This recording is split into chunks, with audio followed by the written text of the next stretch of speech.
Chapter 583. He was really rash. This was the first thought that came to Sun Jia's mind. If it were someone else, she wouldn't have made such a low-level mistake. With the standard of her spiritual senses, even if she didn't enter the room, she could still roughly grasp the situation in the room.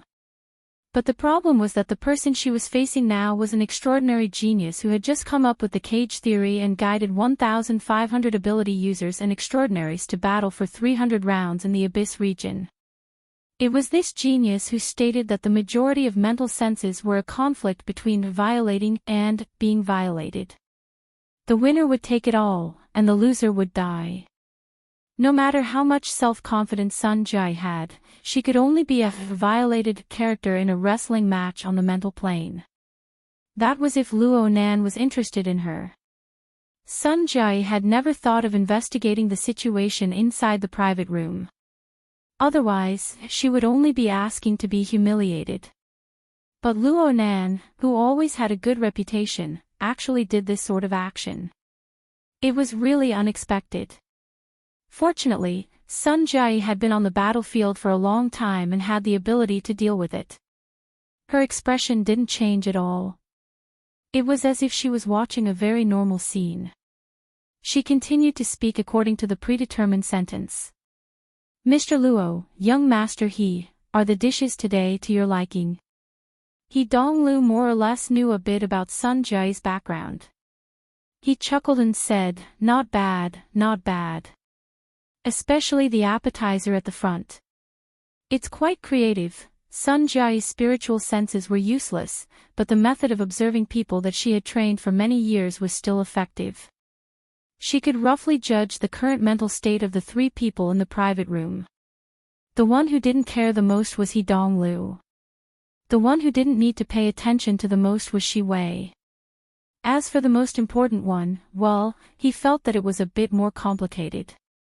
Awkwardness was not awkwardness, and calmness was not calmness either. It was more obvious that he was at a loss, as if he did not know how to face it. In the end, he returned to a kind of almost wooden indifference. Such a strange reaction made Sun Jia mark it in her heart. She wanted to test it again, but the conditions didn't allow it. Luo Nan wasn't someone who was good at conversing. Communicating with He Donglu was meaningless. Sun Jia could only exchange a few more polite words before withdrawing. From start to finish, she was gone for around a minute. When he returned to Bamboo Pole's side, Bamboo Pole asked with interest, "How's the progress?" Sun Jia replied casually, "Take your time." Bamboo Pole laughed. "Fine. You've entered the door. Go ahead and have your wicked thoughts. I won't accompany you anymore. I'll go back and work hard." Sun Jia responded, but when Bamboo Pole got up, she suddenly asked, "Does this Mr. Luo of yours have any special preferences? Do you think I'll tell you?" Sun Jia pursed her lips and thought for a moment. She nodded but soon shook her head. "You're not telling me. Is it to keep it a secret, or is it a secret to begin with?" Bamboo Pole was slightly startled, but then he smiled and pointed at her. "You're smart, but don't overdo it. This is advice from a friend." Sun Jia bowed slightly in her chair. "Thank you, goodbye." Bamboo Pole glanced at her again. His finger slid across his brows, and he performed a nondescript salute before leaving with a smile. As she watched her old friend disappear into the darkness outside the restaurant, Sun Jia lowered her head and thought seriously for a few minutes. Then, in her personal storage space, she opened the information that she had already collected and organized. This included all the information regarding Luo Nan that could be gathered from various channels. It was voluminous and hard to count. It was impossible to comb through all this information in a short amount of time, but Sun Jia already had a clear goal. She used her AI to filter and extract all the information she could find on Luo Nan's social interactions in various situations. This included images and written records. She created a new folder, thought for a moment, and named it Persona. Then, she connected to a secret channel through the internet. Maybe we need to increase the input of the psychological analysis team. Yes, we need it now. Luo Nan wasn't too affected by Sun Jiayi's entrance in the private room on the second floor, but he never planned on spending too much time on Shi Wei. Not long after Sun Jiayi left the room, he stopped measuring with his fingers and spoke to He Donglu. Of course it's possible to make a tattoo with extraordinary effects. But from the looks of it, the organizers aren't going to be as straightforward as cutting needles on the female's body. He Donglu raised his eyebrows when he heard this. Of course, it was his request to have Shi Wei undress. In reality, the grand banquet that was coming soon had prerequisites arranged. The participating guests would have to compete in the progress of the missions. Once they won, they would possess high authority in the grand banquet. They could even become the legendary emperor of the party. This would have an enormous effect on raising his prestige in the circle. The theme of this year's grand banquet was Night of Mystery. It was clear that the mystic arts would dominate. It was said that it involved a bit of black magic and the like. The prerequisites for the male guests were uniformly interesting tattoos. They had to be completed on the bodies of their female companions and prey. Victory was determined by quantity. Frankly speaking, He Donglu didn't expect Luo Nan, who was an abstinence type, to be able to solve his problem. He just used it as a gesture of intimacy, but he never expected Luo Nan to take it seriously. Perhaps Luo Nan felt that He Donglu had given up a favor to resolve the problem of the winter solstice challenge in order to send King of Symmetry. Alright, being able to be an emperor for once was certainly an enormous temptation. But I really did come here today to do proper business. He Donglu's heart was indescribably depressed, but he still put on a look of pleasant surprise. You figured it out. Probably. What move is it? Luo Nan thought for a moment, but he shook his head. I don't want to say. He Donglu nearly choked to death on the spot.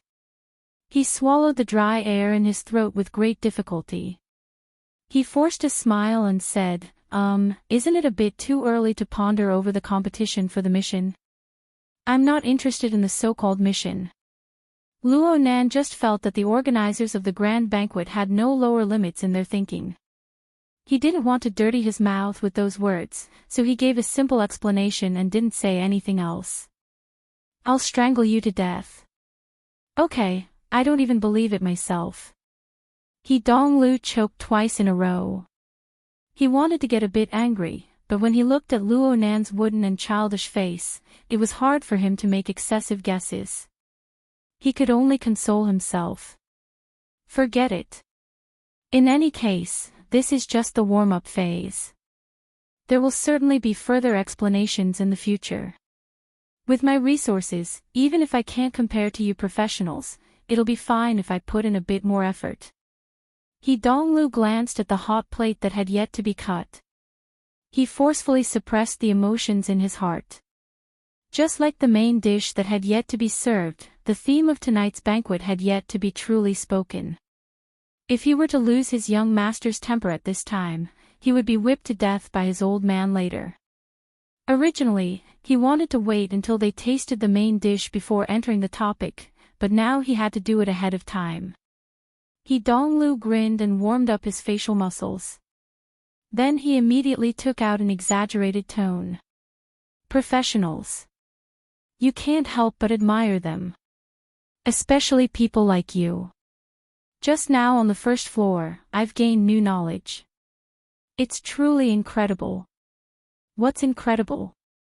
Shi Wei tidied up her clothes.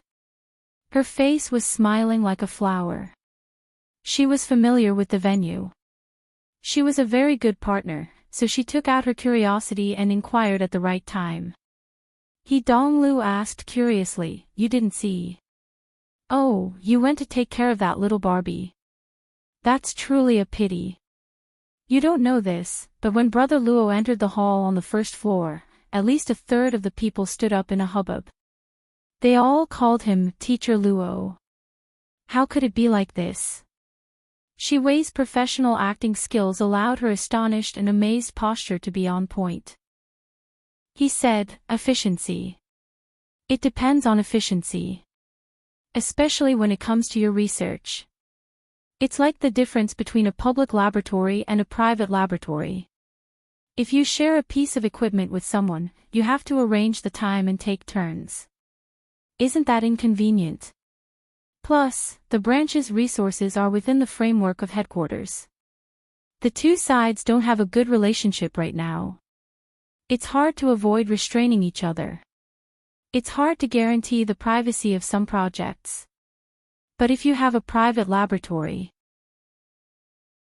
Chapter 584.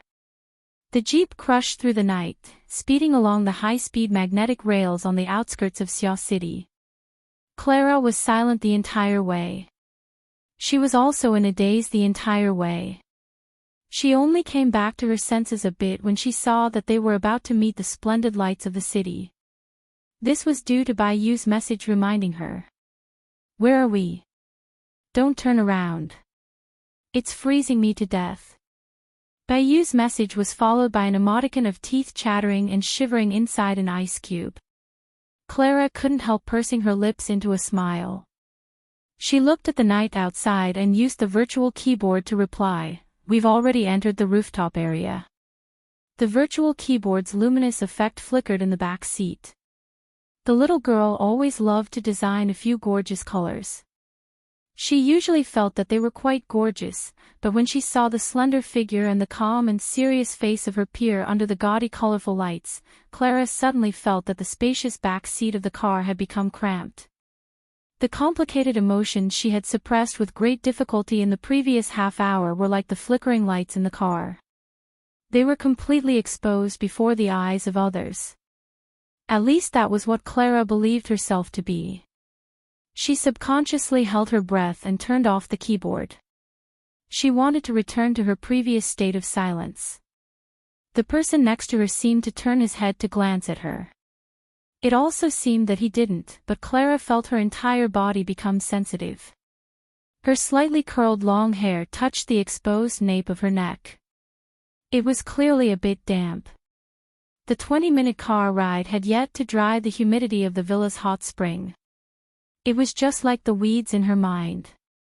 Back then, Shi Wei had intentionally or unintentionally hinted that her own fantasies, including her preparations to abandon herself to despair, appeared absurd and lowly in front of the magnanimous actions of her peer, whom she had only interacted with for half a day. Clara still didn't know, or perhaps she didn't want to know, whether or not Luo Nan understood her preparations. She could only hang her head like a quail. She allowed her fantasies and illusions to weave into a net in the darkness, tightly binding her head and chest. She found it hard to breathe. The incorporeal needle of time suddenly sped up and then slowed down, teasing and tormenting her to its heart's content. This feeling, which could only be experienced by herself, seemed to be even more unbearable than the conflict outside the restaurant an hour ago. Until the jeep reached its destination. "That's Bai Yu." Luo Nan finally opened his mouth. The jeep cut into the city road as he spoke, slowly stopping by the side of the road. Bai Yu, who had wrapped herself up like a hairy ball, was hopping around under the streetlights. She saw a small tank-like SUV come over, and she subconsciously jumped back a step. It was the imitation dynamo core device that Luo Nan had designed for the sake of consolidating the results of the blood intent ring. Why did he choose this code name? One reason was because the blood intent ring's original name was Fortress. It could be considered a brick and a tile when dismantled. The other reason was because Luo Nan was ridiculing himself. The technical content of this toy wasn't high. Luo Nan felt that it wasn't even comparable to the elementary dynamo core product in Gym Master Xiu's Tai Chi Ball. It was barely at the level of the integrated chip that imitated the functions of the dynamo core in the burner simulator system of Frost River Reality. It had a weak structure, a single function, a low-quality product rate, and a high failure rate. The frame of the blood intent ring was still floating in the abyssal region. It did have a bit of a guiding effect. Otherwise, it would have been too heavy to use as a toy. From Luo Nan's perspective, this brick was the most standard of failed products. It had the backing of the virtual brain system. It had a detailed user manual as a foundation. He had copied and copied, but the first product he created was actually this toy. He himself was ashamed to the point of being flustered, let alone others. So when Donglu brought up the matter of cooperation with this thing, Luo Nan felt that it was a slap in the face from his perspective. Even if Yuan wasn't there to separate them, he would still pass it in the first instant. Yuan did not inquire about the reason or the details regarding Luo Nan's decision. This was her special quality that made people feel comfortable. She absolutely wouldn't waste her breath on things that had already happened. She just used the most practical angle to cut in and seek a more appropriate solution. Donglu is just expressing his attitude. There's no harm in refusing. It won't affect the He family's overall attitude. I remember Mr. saying that you wish to further perfect the design of the brick. If the current research and development conditions provided by the branch are able to satisfy your needs, then there's no need to be in a hurry to deliver the results. We can avoid being distracted. Luo Nan felt that Yuan had spoken to the bottom of his heart. With 2 hours of dinner time tonight, he could do anything. Of course he could cut off the winter solstice challenge. This bit of price was worth it. Luo Nan naturally had to express his gratitude. In any case, I will certainly be indebted to you for helping me resolve Gym Master Xiu's troubles. I've spoken to Donglu.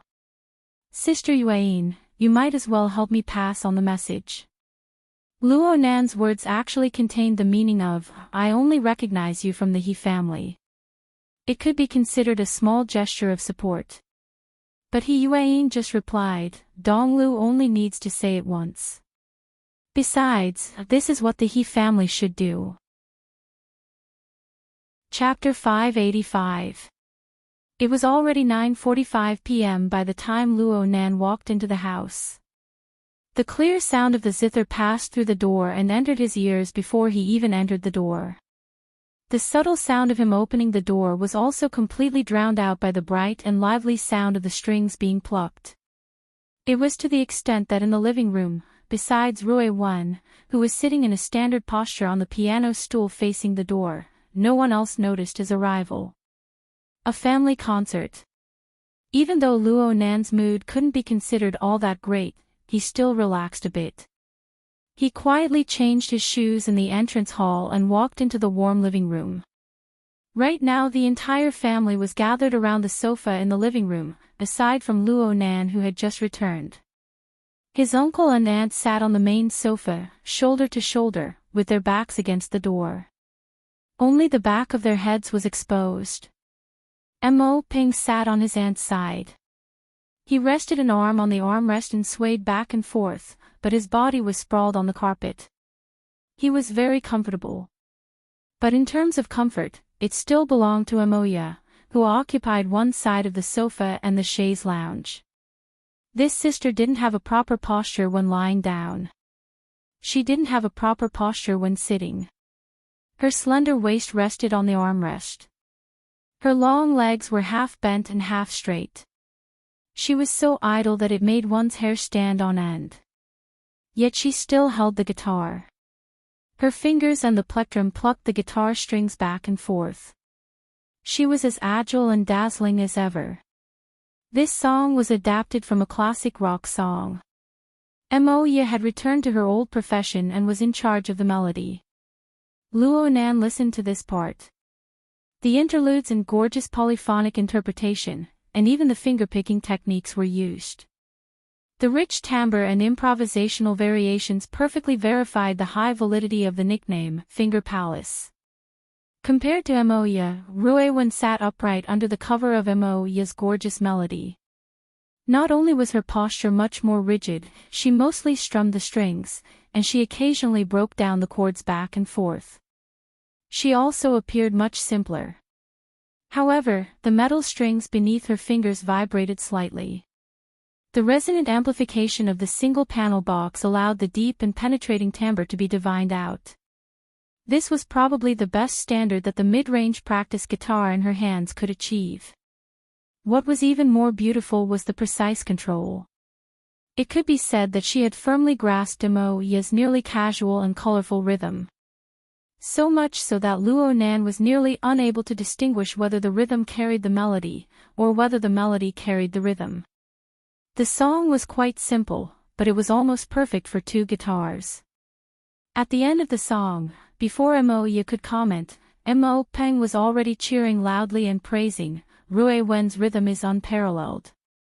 It was easy to talk with smart people. Plus, Luo Nan didn't have any misgivings about many things since he exposed a few of his true circumstances. He didn't need to beat around the bush. My circle is fine. But it's best to be a bit more careful when you're in your circle. There's news that to be exact, in your company, there's at least one, maybe many virus carriers. HIV. It's even worse than that. Luo Nan extended his hand and gestured at Emoya's head. Something that can grow horns on your head, cover your body in scales, and grow a tail on your butt. Emoya was stupefied. Then she reacted, mutant. In this era, the threat that mutants could bring about, from reality to rumors, were all sorts of assaults that disturbed people's thoughts. Emoya's reaction wasn't out of the ordinary.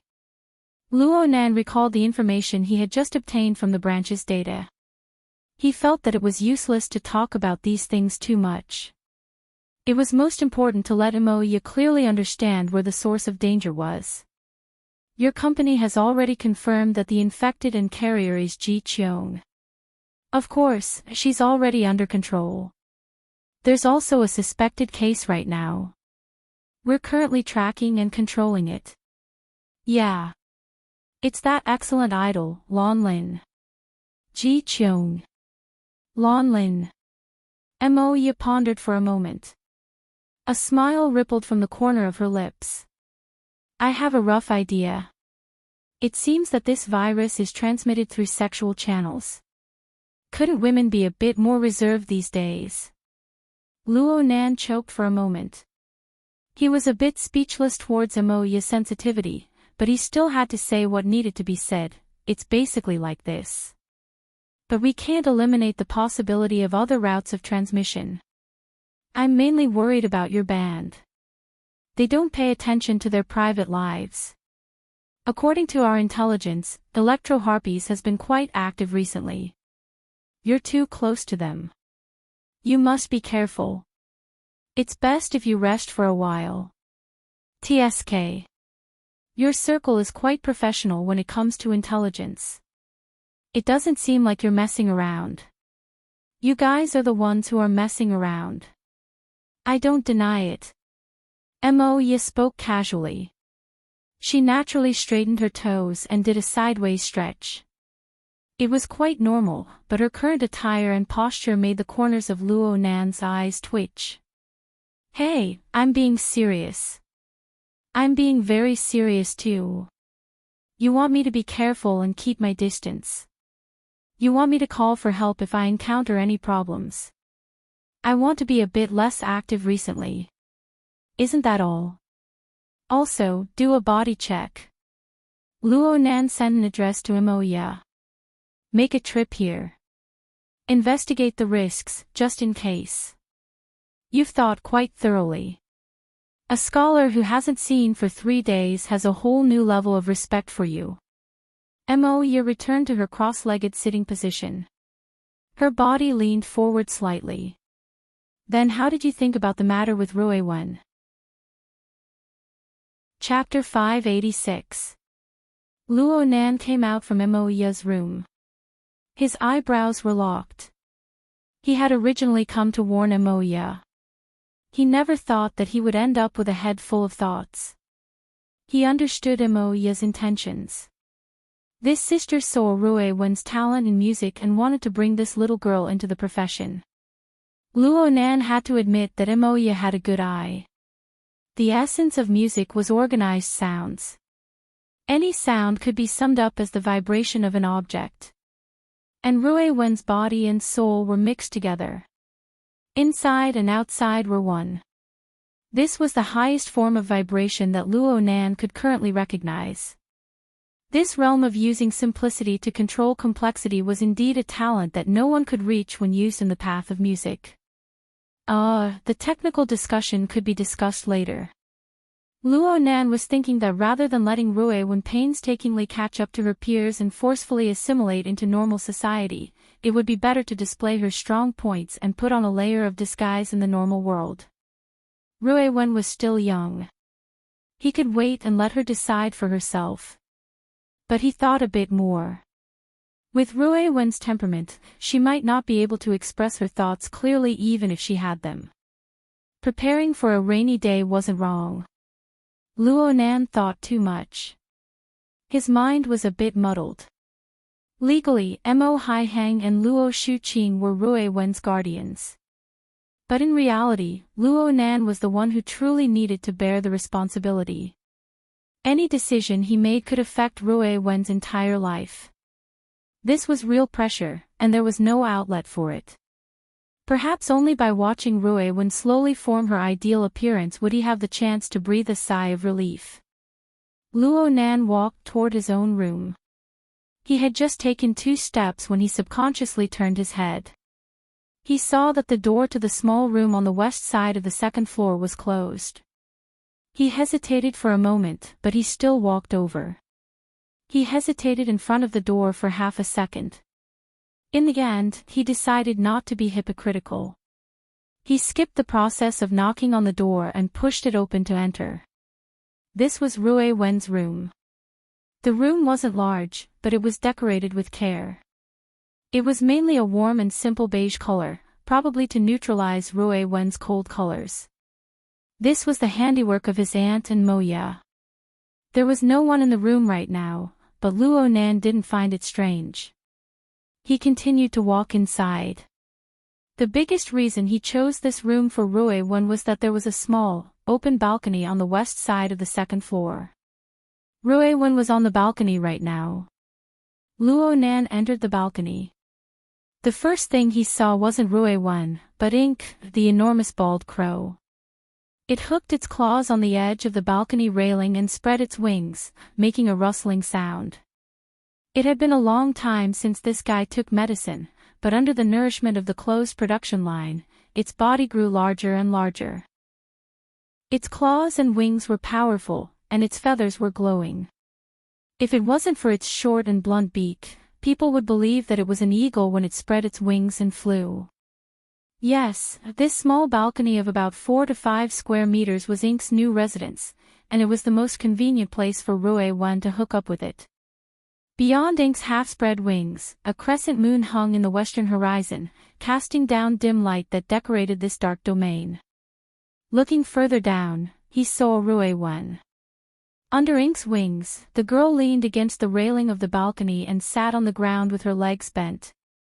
Just like Emoya, she wore a thin shirt that exposed her calves and bare feet. The cold of the winter night had no effect on her. Ruo Wen's eyes were closed, and she still held the practice zither in her bosom. She casually plucked the strings, and the soft and cool melody of a single note was like a breeze in the night. It brushed across Luo Nan's face, causing a wave of subtle tremors to rise on his skin. But when he carefully experienced it, it was like the rippling ripples of a river. It was so clear that the bottom could be seen, but there was a vacant emptiness within. Luo Nan could sense the regular deformations of the vibrational waves of the metal strings as they penetrated through the texture of the zither board, but he was unable to experience the part that belonged to a person under this transparent and clear tone. He was already used to this sort of Ruo Wen, but Moya's words crossed his mind. He couldn't help but have a different feeling grow in his hair.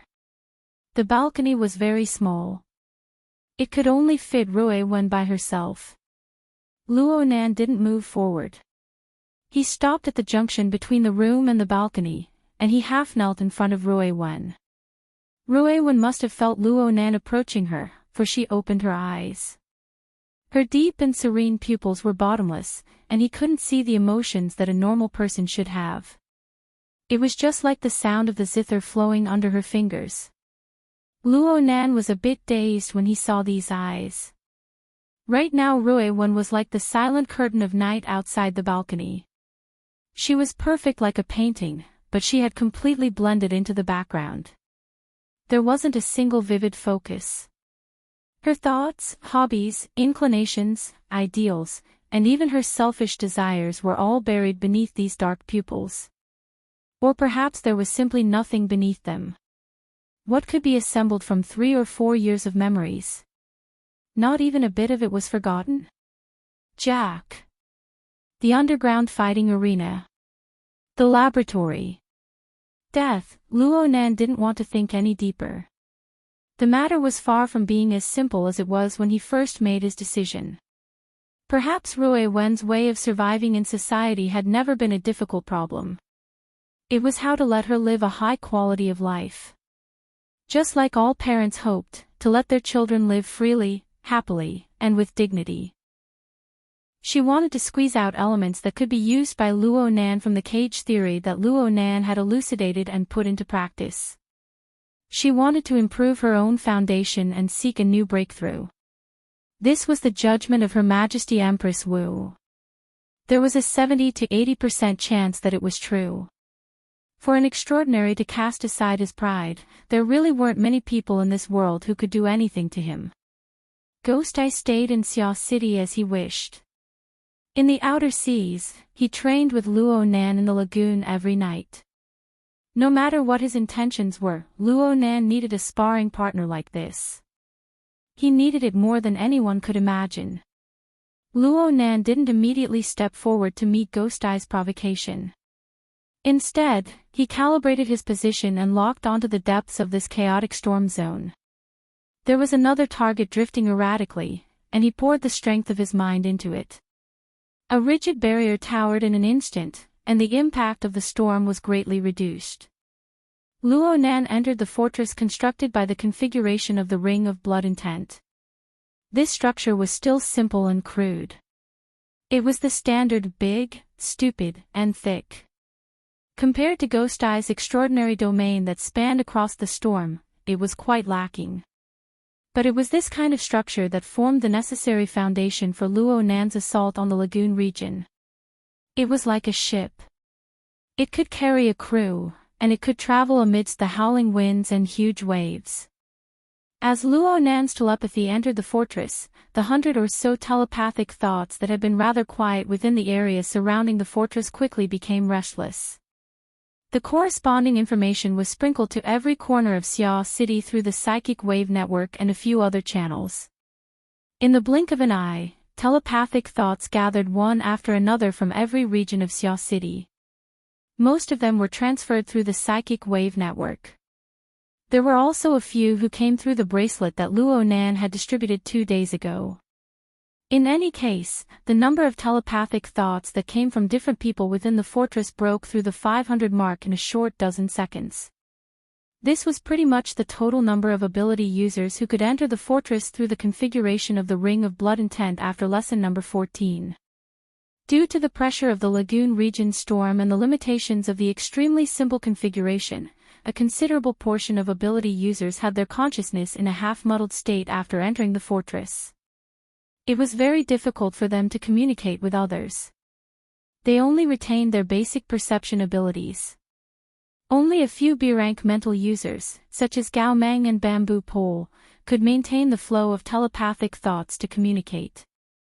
But no one was chatting with Luo Nan at this time. For the 500 ability users within the fortress, every second in the lagoon region was incomparably precious.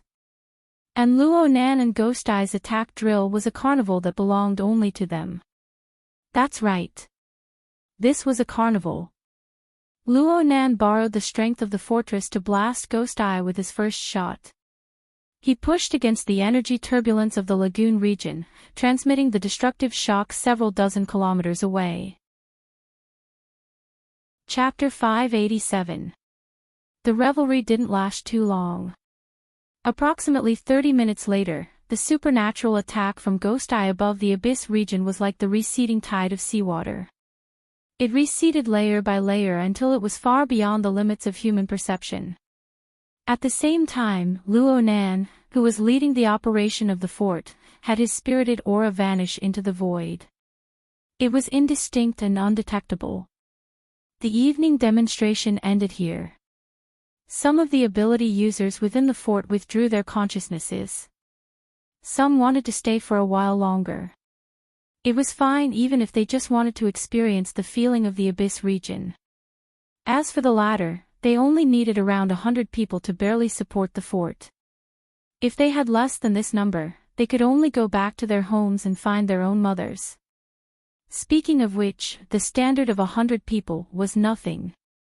For the ability users who were fortunate enough to participate in this matter, most of them were able to experience the magnificence of the abyss region in advance with a C-rank standard. They could ponder over the marvels of their own domain. Such a good thing was something they didn't even dare to dream of 5 days ago. It was only within the boundaries of Xia City that Teacher Luo was keeping watch. It was only because of the incomparably marvelous ring of blood that they were able to construct this fort, that they had this opportunity. At this very moment, the ability users of the Xia City branch, of course, were the lucky ones who participated in number 14 Luo Nan's lecture. They were the targets of envy, jealousy, and gnashing of teeth from the entire world. Just this sense of superiority was enough to bestow them with powerful motivation. Even though Luo Nan's bracelet had yet to be popularized, the cost of using the SVIP model of the psychic wave network was not cheap. The ability users of Xia City still relied on their surging enthusiasm to continue the operation of the fort until the latter half of the night. Only when most people were exhausted of energy and were forcefully kicked out of the psychic wave network did the fort stop. Early in the morning, the cold air and the morning mist of the seaside mingled together and swept through the city. The neon lights of the business district still illuminated the city's sky. A certain person who persisted to the end left a message on the forums of headquarters. I pulled an all-nighter in the fort again. I'm so tired. Then he fell into a sweet dream amidst the howls of Kill Xia Chui that filled the mountains and plains. He had no reaction to the sound of cars that gradually grew denser outside the window. A commercial vehicle that had been parked in the residential district for half the night started up and slowly drove out. The car itself was very ordinary, but the interior of the car was completely modified according to the layout of a high-end business car. Other than the driver's seat in the front, the middle and rear parts were completely open, with only 2 seats side by side, suitable for sitting or lying. The main color of the carriage was dark red. Most people were not used to this color, but the 2 people in the carriage were already used to this environment. Yinlu wore a suit with her legs together as she sat on the right seat, looking like a white-collared office worker. Her amber glasses couldn't conceal her beauty, but it changed her temperament a little. She operated the car's audiovisual system to display the updated electronic chart and said softly, "We've already conducted 2 rounds of observation on the targets recommended by Multifaceted." From the looks of it, he was indeed able to enter the abyss and carry out his consciousness activities. But the range is very limited, just like the devout believers of the order who have received the installation of the sanguine flame's willpower, they have ascended for a short period of time. Madame Halder gave the final answer. After a month, the leader of the Sanguine Order had once again set foot in the territory of Xia City. Right now, she was sitting on the left-hand side of the seat. Her face was expressionless, but she stuck out her pinky out of habit. Her blood-red fingernail lightly scratched the old wound on her cheek, feeling the slight itch and pain. Yinlu blinked her eyes behind her glasses. Even though Madame Halder was the first to blade him, what she said just now was a bit out of line. She lacked reverence for the Sanguine Flame's willpower. She was too close to the control faction. However, Yinlu didn't say anything. She continued to analyze the information, corroborating with Madame Halder's opinion. The car drove out of the residential district and followed the flow of traffic through the city of Xia City. Approximately 10 minutes later, in between reports, Yinlo looked out the window and said softly, "The central station is up ahead." Madame Halder also shot a glance out the window. She didn't say anything, but she took over the control of the audiovisual system. She cut off the chart and replaced it with an image from the surveillance system of Xia City. The date was the night of the 14th of this month. The image had already been processed to mark out a special existence within the flow of people. Actually, even without the marking, Madame Halder and Yinlo could quickly identify the target. They were all too familiar with the figure's back, including the clothes. Yinlo promptly switched to the main topic. "We're still checking the surveillance system of the station, but the target should be avoiding the cameras on purpose. We haven't found any valuable clues for now." She stumbled a bit, but in the end, she still chose the neutral word target. Madame Halder didn't open her mouth from beginning to end. She just replayed the surveillance image over and over, all the way until the car passed through the city and arrived at a shipyard on the eastern coast of Xia City. This shipyard was the property of Xia City's City Defense Army. There was a sentry every few steps. The security was tight. But when Madame Halder's business car drove out of the security zone, there were already military guides waiting for them. They brought them into the factory. The road was green, and they passed unimpeded. Yinlu sighed in her heart. The Blood Flame Order had always maintained a relatively close cooperative relationship with the military. Even though Tian Bang had relied on the resources of Team AB and the field army to catch them unprepared, the Order's deep-rooted network of relationships in Xia City for dozens of years had not completely collapsed. However, this network of relationships was like a rootless duckweed. Even a high-level member of the Order like Yinlu found it hard to accurately estimate how much longer it could last. The car drove all the way to a certain shipyard by the sea. This was originally a spare factory for assembling coastal warships. Most of the equipment here had already been discontinued. They only borrowed the special environment of the shipyard to store a special creation that was hauled back from the sea. Madame Halder and Yinlu got out of the car one after another. They only needed to raise their eyes to see the ash-gray hill floating in the sea below the shipyard. This hill was 15 meters high above the water's surface. Its complete volume was enormous, and its main structure was pieced together from all sorts of skeletal fragments. These bones were mostly fish bones, but they were abnormally tough. It was clear that they were the remains of a mutant. The method of piecing them together was very crude. Sharp spikes could be seen everywhere. If someone were to bump into it, there was a high chance that they would be pierced through by 10,000 arrows. This hill was the most obvious trace of the sea region where Jean Tong had either disappeared or died half a month ago. It was still a ghastly white in the video data. As time passed, the bones continued to change color. But in any case, it looked rather strange and frightening. Yinlu had just sized it up a few times when someone called her. She swept her eyes over the number and immediately took 2 quick steps forward. She moved closer to Madame Halder's ear and said, "Sky General Entertainment. They're most likely here to discuss an acquisition." Madame Halder stared at the hill of bones. She simply waved her hand and walked forward. Yinlu understood. She stopped where she was and spoke a few words with Madame Halder. After all, this wasn't a good time to negotiate. She simply set an appointment and hung up the phone. When she turned her head to look, Madame Halder was already being led by a military guide onto the workbench of the shipyard. She turned to the other side of the hill of bones. Yinlu sped up, wanting to catch up to Madame Halder. But as soon as she stepped onto the workbench and turned a corner, she saw a rather familiar skinny face. That person happened to be blocking Madame Halder's path and was smiling as he spoke. When Yinlu came over, his eyes lit up when he saw her dressed like an office lady. He winked at her and said, "Oh my, your order is always shouting about fighting and killing, but you never lack beauties. This person isn't inferior to you back then." Yinlu opened her mouth, but a breath was stuck in her throat. She almost couldn't make a sound. It wasn't easy for her to catch her breath. She couldn't care about anything else. She immediately closed her legs and bowed. Lord Ghost Eye. Why do you say I'm interested in meeting your order? That's a really cool way to address you. Ghost Eye was wearing a loose casual outfit and a pair of sneakers. He looked like an old morning jogger. He had a smile on his face and didn't look the slightest bit dignified as an extraordinary. But Yinlu, who was right next to him, had a layer of cold sweat on her back. She had discussed with the military about a secret visit, but she just had to run into an extraordinary. Was this an accident, or was it something else?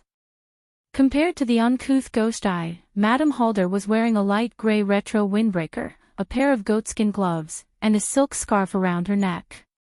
She looked like a strong woman inspecting her own business, and she was indeed calm. Brother Che, you worked hard last night and came ashore early in the morning. Why are you here? Oh my, are you trying to make me do my best?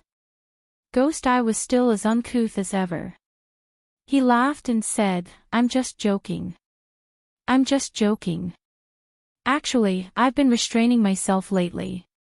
It's just that my neck has been cold. It's not very comfortable, so I decided to take advantage of the fresh air in the morning and go for a stroll. You don't believe me? If you don't believe me, you can come over and touch it. Ghost Eye's words were already quite unreliable, but Madame Halder actually took off her goatskin gloves and touched Ghost Eye's neck. She had a faint smile on her face. Your skin is warm. You don't feel too cold, or perhaps your meridians are blocked. Ghost Eye snorted, you're a Western woman with a high nose and deep eyes. Why are you talking to me about meridians? It's not that kind of feeling. It's like a blade being pressed against the back of my head. It's cold and sinister. TSK. It's not as comfortable as your little hand. Madame Halder ignored Ghost Eye's last words. She withdrew her hand and put on her gloves once more. She played down the situation and said, a blade pressed against the back of my neck. A murderous aura. Xia City has a free sparring partner like you. It's simply a business without any capital. Is there anyone who's dissatisfied with you?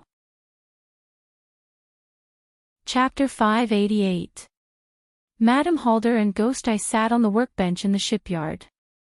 It was as if they were talking in riddles, or as if they were old friends exchanging greetings. They did not exchange many words, and then, with smiles on their faces, they walked away, one going up, the other going down, and did not meet again. Yinlu followed behind Madame Halder. Aside from the initial greeting, she didn't say a word. She only knew that the two of them were talking about last night's drill in the Abyss area, but she couldn't guess the specifics. But what she could be sure of was that Madame Halder and Ghost Eye must have reached some sort of tacit understanding.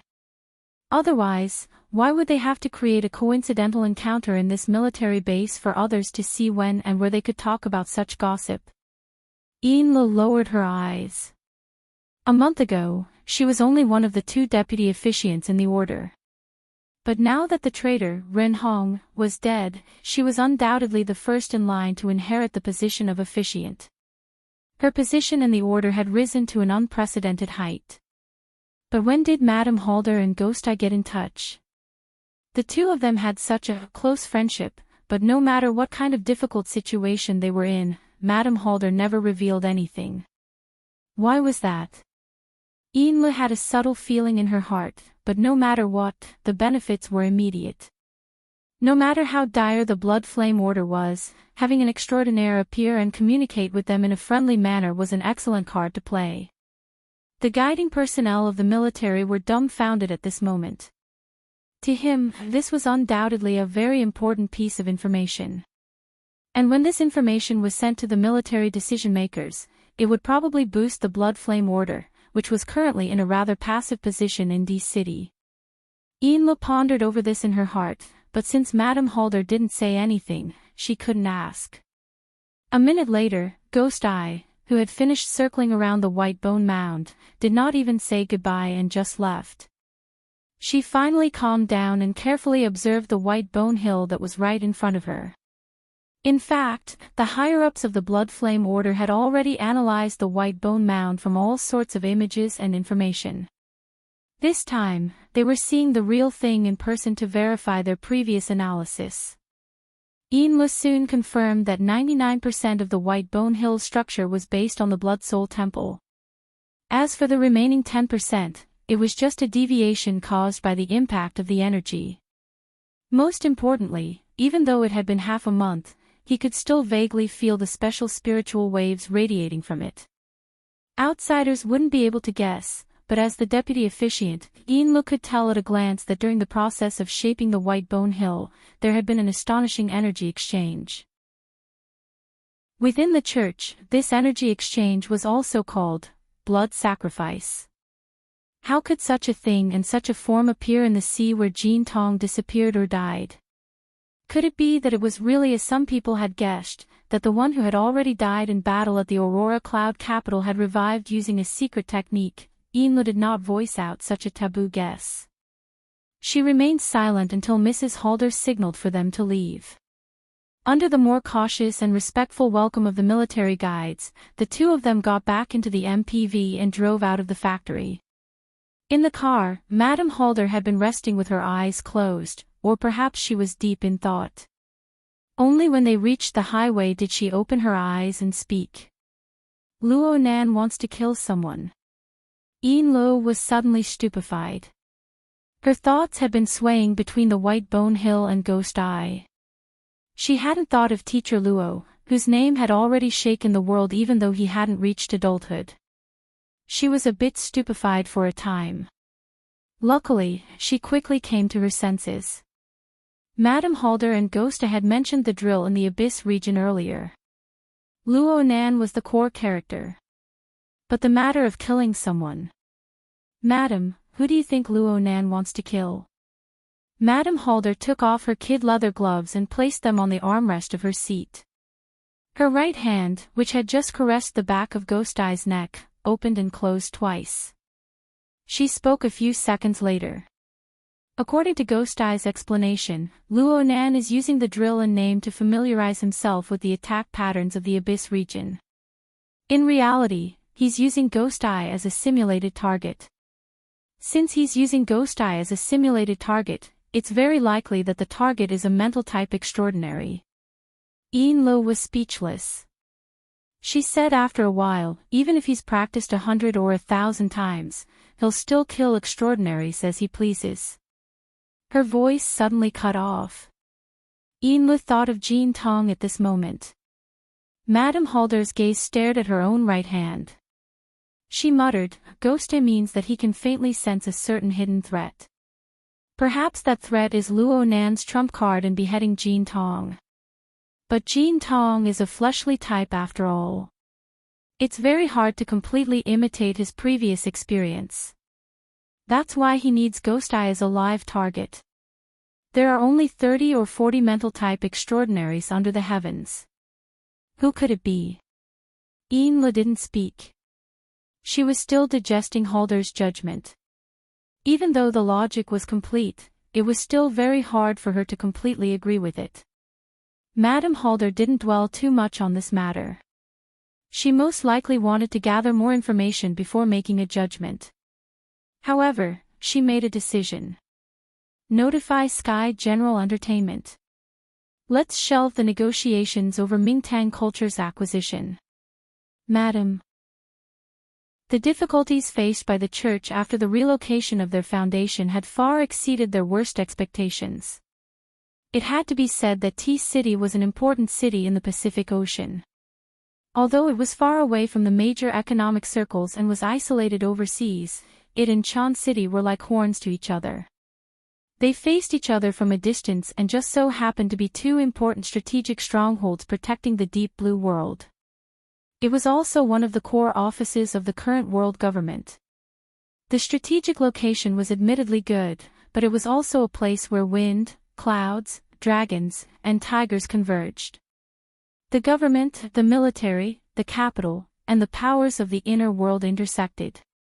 For an outsider like the Blood Flame Order, it was far too difficult to take root there. Madame Halder had always viewed T-City as an important backup base for the past decade or so.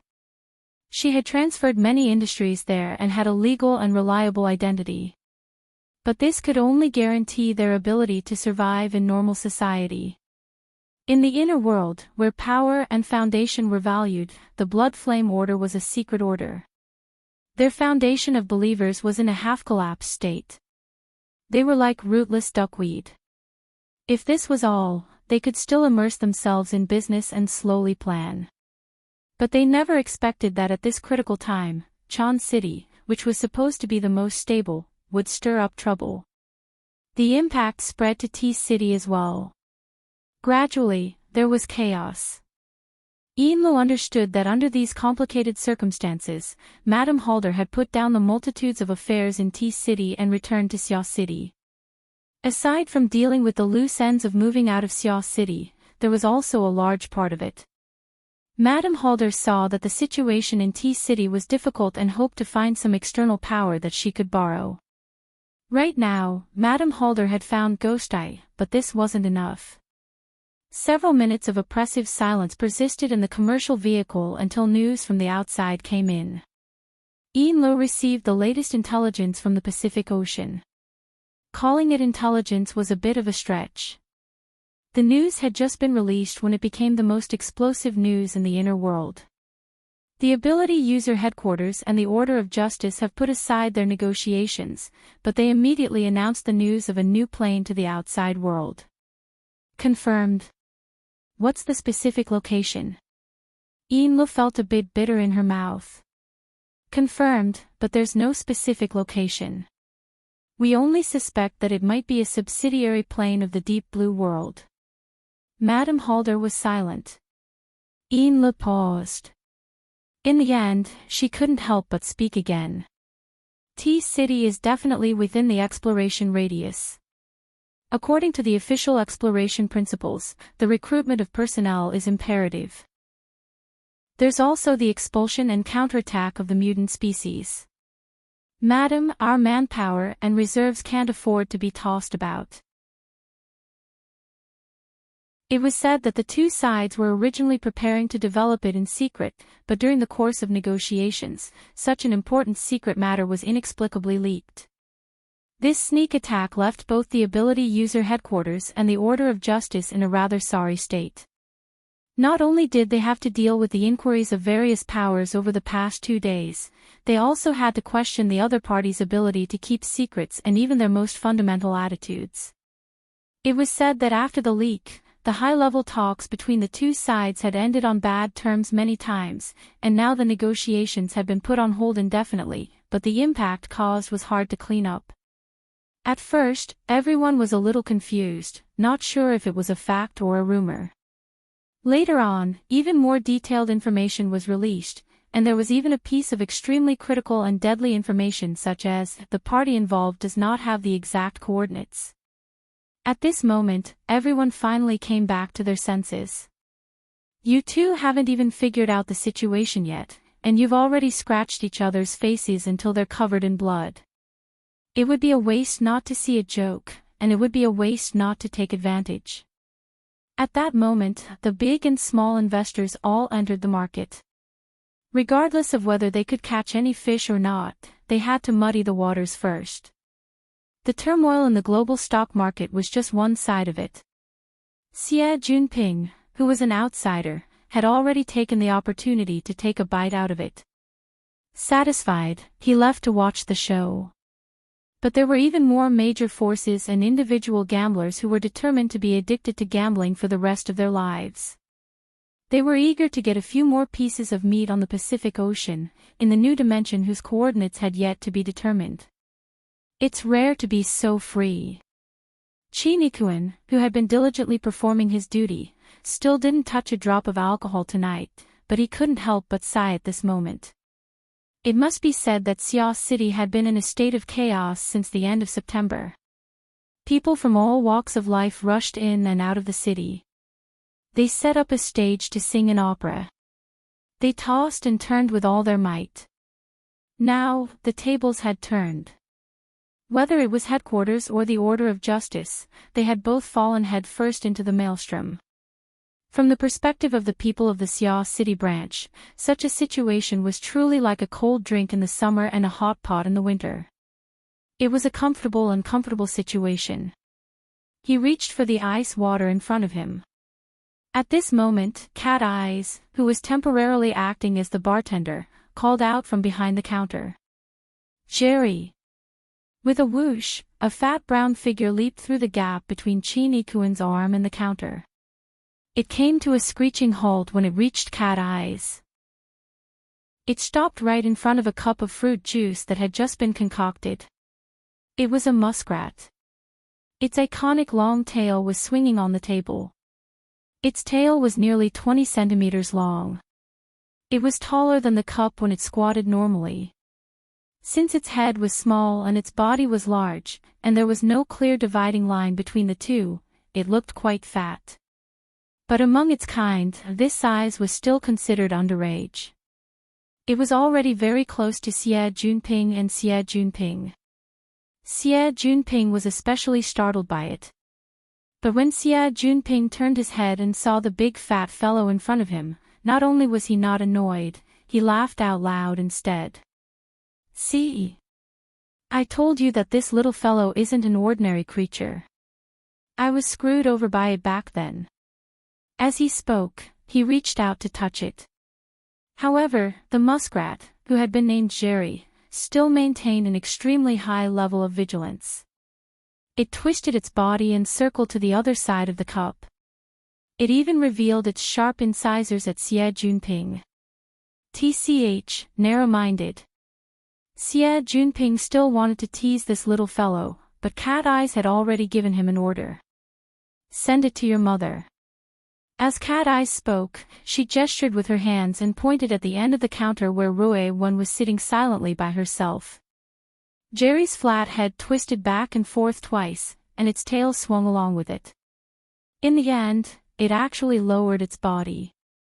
Its front claws hooked onto the joint between the stem and the base of the cup. Its fat belly stuck to the table, and its long webbed hind legs exerted force. It advanced with difficulty towards Rui Wen in a nearly gliding manner. Its appearance was enough to make one howl. If Shuai Lei had not pulled him back in time, Xie Junping really would have rolled over in laughter. This wasn't the first time Chin-Ikuan had seen such a situation, but he still could not help but click his tongue in wonder. This isn't the intelligence a muskrat can have. Are you sure there aren't any abnormalities? The laboratory didn't find anything. Besides, as long as Rui Wen likes it, what problems could there be? What logic? Chin-Ikuan was dumbstruck and speechless.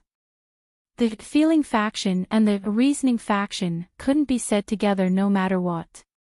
At this time, a call came through. After Chin-Ikuan took the call, he said a few words and then stood up. He turned his head and said, "Leicester, help me move a few things." Shuai Lei stood up. Xie Junping was not to be outdone. He swayed as he stood up, raised his hand, and said, "I'll help too." Chin-Ikuan swept a glance at Xie Junping's physique. He didn't hold too much hope towards the results of this short month of training, but he still gave him a bit of face. He laughed and said, "2 people is enough. We'll be back soon." He pulled Shuai Lei and rode the elevator up. Xie Junping was still a bit drunk. He was distracted for a moment and didn't follow. "This isn't grass, it's a precision component that's about to be destroyed by our teacher Luo. I think his credit limit must be in the negatives again." That's not necessarily the case. The SVIP model usage fee is still quite considerable. Lei Zi, you put on the bracelet at the first moment. It's inevitable that a full man doesn't know the hunger of a hungry man. Chin-Ikuan unloaded the box that weighed several hundred kilograms from his shoulder like he was taking off his school bag and placed it in the hole. Only then did the box's load-bearing pulley come into play. Shuai Lei did as he was told. Xie Junping came over and curiously touched the outer shell of the box, but he couldn't tell what it was. There's definitely room for discussion here. As the person directly responsible for Luo Nan's security, Qi Nikuan's tone was calm and certain. He didn't feel that this was a problem. Xie Junping went, Only now did he remember that Luo Nan had the Xia City branch behind him. If he were to put on a show and discuss with the Mystic Arts Research Society, the latter might not have any leeway to refuse. Levels. It was all a matter of levels. He also felt that this wasn't a big deal. It just so happened that the three of them had already passed their authority verification. He casually spat out, speaking of which, a workshop. Are you sure it's not a factory? The three of them walked inside amidst their laughter. They passed through 2 more security gates before entering the core area of the laboratory. Upon entering, they discovered that behind the unfriendly and serious face of this laboratory was just a young and inexperienced rookie. The entire floor was completely empty. Not a single person could be seen. There were only a few multifunctional robots driving motors and carrying equipment. They buzzed through the corridors and the passageways on both sides. Even with the Xia City branch's vigorous support, the installation of various equipment was far from complete. Many spaces were still empty, or perhaps only a small portion of them had been completed. The only places that were truly in use were the warehouse where the 2 boxes of components were stored, as well as Luo Nan's current workspace. This wasn't the first time the 3 of them had come here. They walked inside with familiarity. Soon, they saw Luo Nan's figure at the end of the passageway on the right. However, this young genius who was famous for his mental senses didn't seem to have discovered their arrival. Luo Nan was standing in the middle of a pile of mechanical arms. He held an electronic pen in his hand and drew in the middle of the work area. Following his movements, a small portion of the dozen or so mechanical arms that were distributed within the space of over 100 square meters were flexing and moving. Each of them had a different division of labor. Some of them were moving equipment. Some of them were assembling and dismantling components. Some of them were even brazenly welding. It caused sparks to flicker within the work area. Qi Nikuan and the others watched with twitching eyelids. Xie Junping was a bit stupefied. Does he really want to use this place as a factory? Shui Lei turned his head to look all around. How come I don't see Worker Zhai? Qi Nikuan answered, Worker Zhai is working overtime today. He didn't come. Shui Lei turned his head in shock. He nearly twisted his neck. Hey, is he operating it by himself? Qi Nikuan grinned. There's a military-grade AI here. According to Worker Zhai, it's quite easy to use. It should be. It felt fine when I came over in the afternoon. Then the afternoon ended up like this. The corners of Shui Lei's eyes twitched. He stared fixedly at the figure within the forest of mechanical arms. He confirmed that there was no immediate danger before sweeping a glance at the clock to the side. The clock showed that Luo Nan had been working continuously for 7 hours. In other words, he had skipped at least half of this morning's classes. He's really gone mad. Speaking of which, is he going to use his mental senses to cheat on the final exam? If I had this ability a few years ago, I would have flown away a long time ago. Xie Junping blurted out a sentence, but he soon shifted the focus of his attention. That headband. Is it that extraordinaire? Yeah, it's the one from Jin Tong. Shui Lei confirmed Xie Junping's guess. The item they were discussing was fixed to a mechanical arm in front of Luo Nan. Its appearance was very unremarkable. If one didn't have a fixed view of it, it would have been mixed up with the many equipment components in the surroundings. Actually, Xie Junping didn't have a clear concept of the power of extraordinaires. However, this didn't prevent him from feeling deep veneration for this spoils of war that had been dyed with the blood of the world's top figures. Of course, he felt even more respect for the victor who obtained this spoils of war. I really didn't see it back then. Hey! Before Xie Junping could finish speaking, the headband that had attracted everyone's attention was pulled by the mechanical arm. It was placed squarely on top of Luo Nan's head. Xie Junping and the other two all saw it. The headband, which was originally quite wide, clearly shrank the moment it was placed on top of Luo Nan's head. The headband fit perfectly on Luo Nan's forehead. It fit perfectly, as if it was custom-made for Luo Nan. Luo Nan tossed away the electronic pen in his hand right after the headband was placed in place. This was like a signal. The surrounding dozen or so mechanical arms twisted their joints, pushing components and modules from various directions before Luo Nan. Then they began to equip themselves. The miniature energy furnace, chest and abdomen armor, the 4 limbs integrated modules, and other main structures had already undergone many adjustments. They were completely compatible with Luo Nan's figure. It only took 2 seconds to complete. Other parts such as the survival system, mounted weapons, and so on were put on his body one after another. In the blink of an eye, a fully armed deep blue walker appeared before their eyes.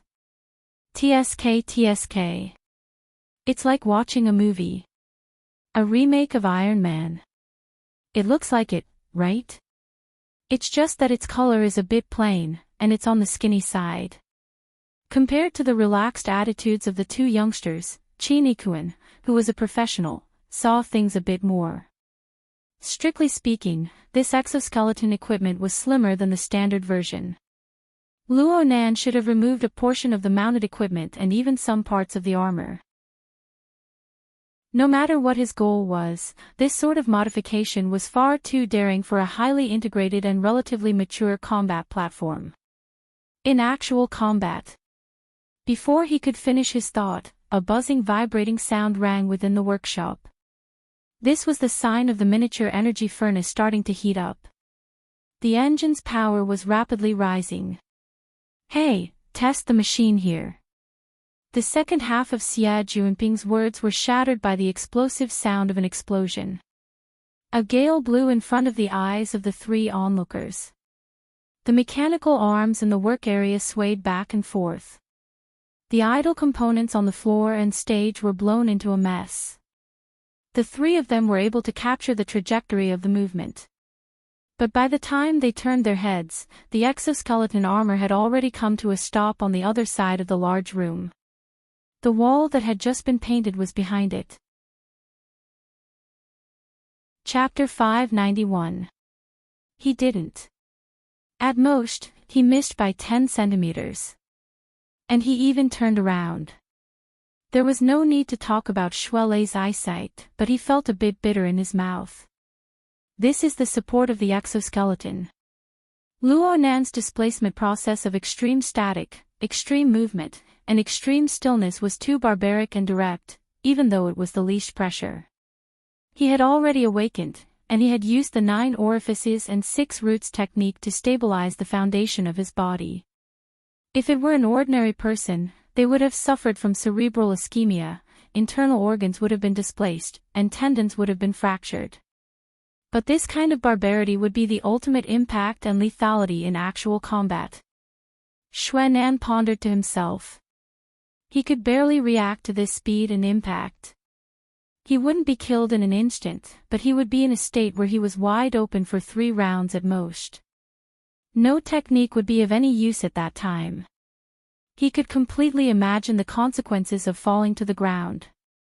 Shuelei understood more and more now that Gym Master Xiao had painstakingly transferred his energy to human-computer interaction. Although he had gone to the simulation chamber to play a few rounds these past few days, his progress in the real world was clearly lagging behind. He needed to have a greater sense of urgency in the future.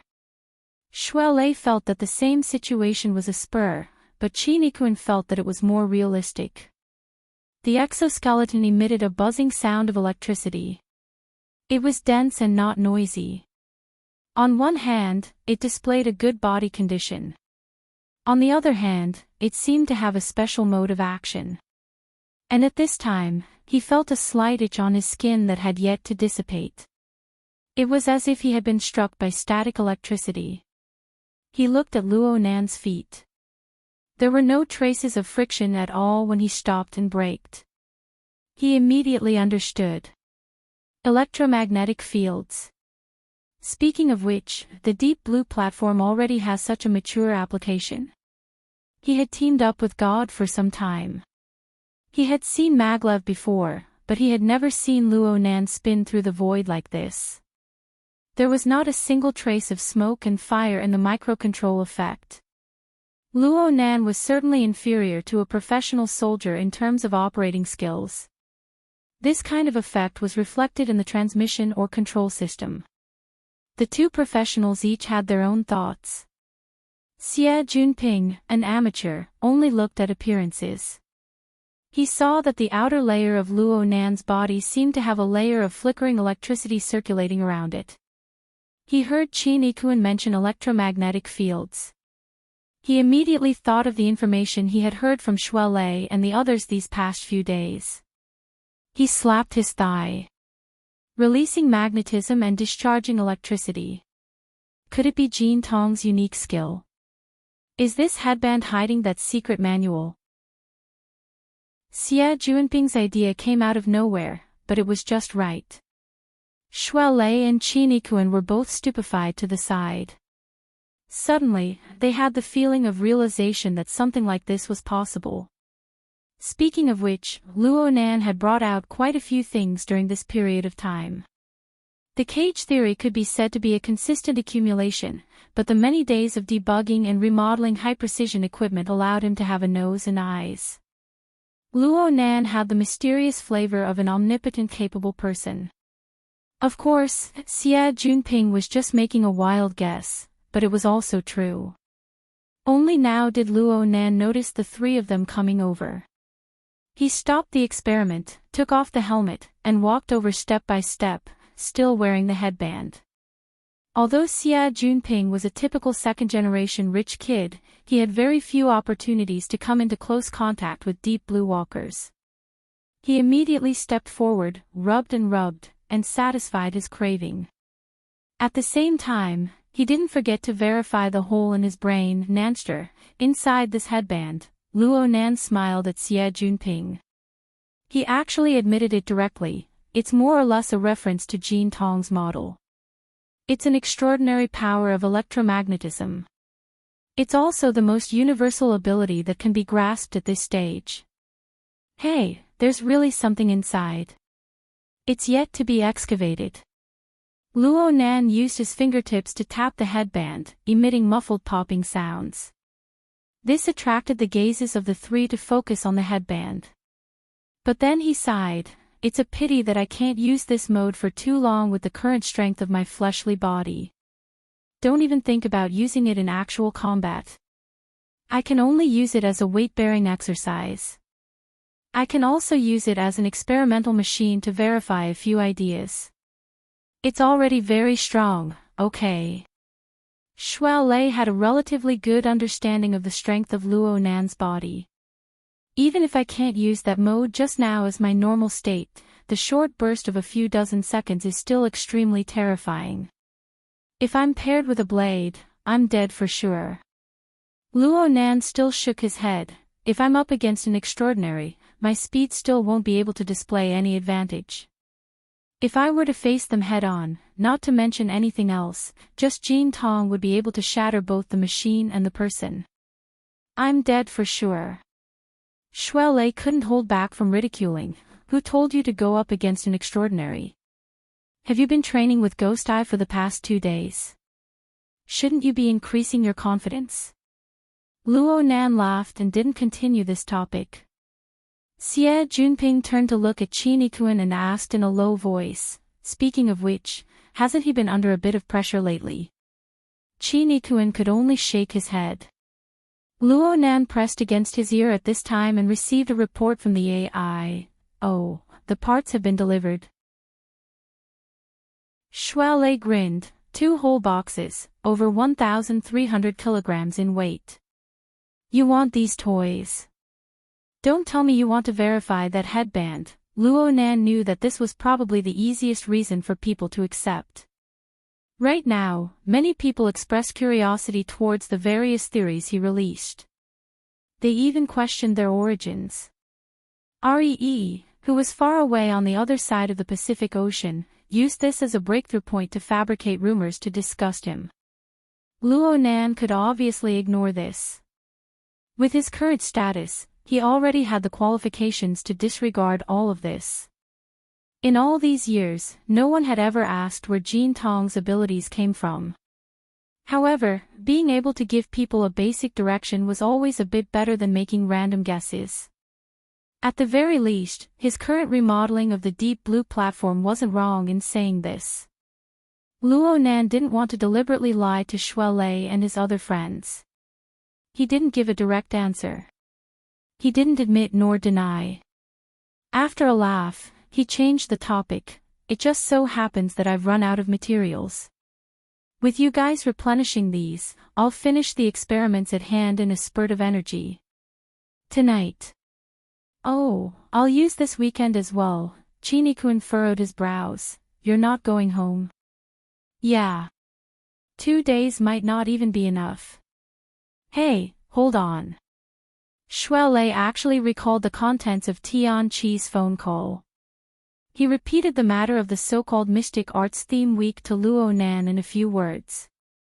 The Mystic Arts Research Society will be coming over tomorrow to set up the venue. Luo Nan didn't take this seriously. His response was very dull. Let's do it. After all, the property rights are in their hands. Won't it disturb you? Luo Nan had already considered this point. It's fine to just seal off the 5th to 7th floors. I asked Sister Yuan to set up a separate system. It's not the same system as the academy, so it's not a problem to keep it clean. Let's do this for now. I'll talk to them when I have time. The 7th floor was the energy center and the database. The 6th floor was the main body of the laboratory. The 5th floor was the training field. The modified body needed to undergo a more comprehensive examination there. This was the space that Luo Nan had circled out for himself. There were some problems with the legal principles, but he was willing to communicate with the Mystic Arts Research Society. The price could be discussed. Before his credit limit was maxed out, this bit of money really didn't count for much. Xie Junping volunteered. Tang Yi isn't here, so it's easier to talk to the other members of the society. I'll take care of this matter. Okay. Then I'll have to trouble Brother Ping. Oh, there's one more thing. Luo Nan suddenly thought of a key point. He turned his head to size things up and used the electromagnetic technique that he had just learned a few days ago. He extended his hand and grabbed the electronic pen that he had just tossed down. At the same time, he opened up his work area and brought up the holographic structural diagram of gear. They can mess around with the furnishings of the building, but I don't want them to destroy the overall structure of the room. Especially the 2nd, 3rd, and 5th floors above ground. There's also the 1st and 2nd floors below ground, as well as that large courtyard. He circled 7 or 8 relatively important locations as he spoke. The main structure here is where the essence of my mother's design lies. So, Xie Junping understood tacitly. He patted his chest and guaranteed, I'll keep an eye on them. Only then did he seriously look at the structural diagram. Unfortunately, his eyes were blurry from looking at it, so he couldn't see anything. He just mumbled to strengthen his memory, they can't be destroyed. Otherwise, they'll destroy the layout. How does it have anything to do with feng shui? That's not what I meant. Luo Nan didn't mind. Instead, he laughed, if we're talking about feng shui, it really does look a bit like it. After all, building here involves the philosophy of man and nature. It's impossible to bypass these things. It was already quite late, and it was already past 6 o'clock. Since Luo Nan was going to work overtime, Shuai Lei and the others didn't want to disturb him any longer. They said their goodbyes and left. Luo Nan watched them leave. He stood in place and adjusted his breathing, calming his mind once more. Only then did he walk back to the middle of the cluster of mechanical arms. He unloaded the body that had just gone through a round of testing. He continued to draw lines and diagrams based on the results of the test, making preparations for the important experiment that was about to happen soon. The lines within the work area were complex, but the virtual brain system interface was already open within the brain domain that the outside world couldn't see. The equipment interface and the large user manual shone before his eyes, providing him with the most direct guidance. Right now Luo Nan already understood that the main function of the virtual brain system was to manufacture the dynamo core or the psychic core. Moreover, it was to carry out the manufacturing and debugging of the relevant supporting equipment for these precise and peculiar creations. Therefore, the vast majority of the contents of the system's user manual revolved around materials, manufacturing, installation, and debugging. On the other hand, the fundamental nomological foundation of the dynamo core and the psychic core, the configuration, wasn't written too much. It was just a classic example like the fortress. There were also operational instructions, judgment tests, and so on during the conversion process. Of course, this wasn't a good thing for Luo Nan to further delve into the nomological principles of configuration. But the technical guidance that was extremely close to the practical application level was extremely in line with his current needs.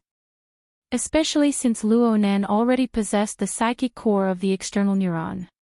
He also had the headband as the core conversion equipment. After building this laboratory, all he needed to do was transfer the design ideas within the virtual brain system out.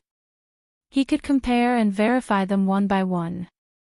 Of course, this was accompanied by a large amount of mistakes and losses. Luo Nan didn't care about this anymore. After he transformed into Teacher Luo, he received a commission for the usage of the SVIP model.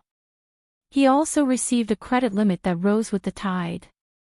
These were enough to support his willfulness. Luo Nan was fed with an enormous amount of trial and error opportunities. Even though Luo Nan couldn't be considered a developer in the relevant field for the time being, he was getting closer and closer to a qualified technician.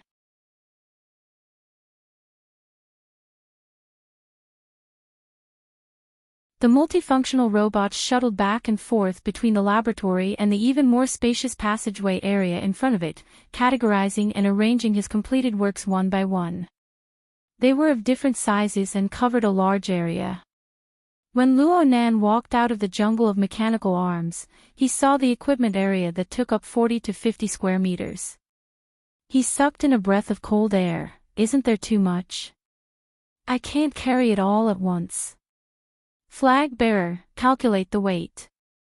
Flag bearer was the code name of the military-grade artificial intelligence. It was the main butler of the laboratory, responsible for the allocation of all resources and basic operations. The relevant data was also readily available. The weight of the equipment is 657.5 kilograms, and the estimated weight of the box is 724 kilograms. As expected, it's time to split them up. Shuai Lei and the others had brought over a ton of spare parts and materials. They had been condensed to this degree, and this was already Luo Nan's highest level. Plus, there were also large amounts of ammunition and consumables that were irreplaceable. Luo Nan didn't waste any more energy. He snapped his fingers, divide the boxes into 4 batches. Each batch must be under 200 kilograms. The main structural components are prioritized. Oh, there's also the remote maintenance system. Pack it up as well. This counts separately. Following Luo Nan's command, the multifunctional robots controlled by the flag bearer rolled their caterpillar belts to get busy once more. Luo Nan stared from the side. He watched as he imitated, designed, and forged the equipment modules and replacement components were loaded into the airdrop boxes one after another. It would be an exaggeration to say that Luo Nan felt a sense of accomplishment in his heart. But the feeling of solidity that was built up bit by bit was something that nothing could replace. 7 days had passed since the lecture on the 14th.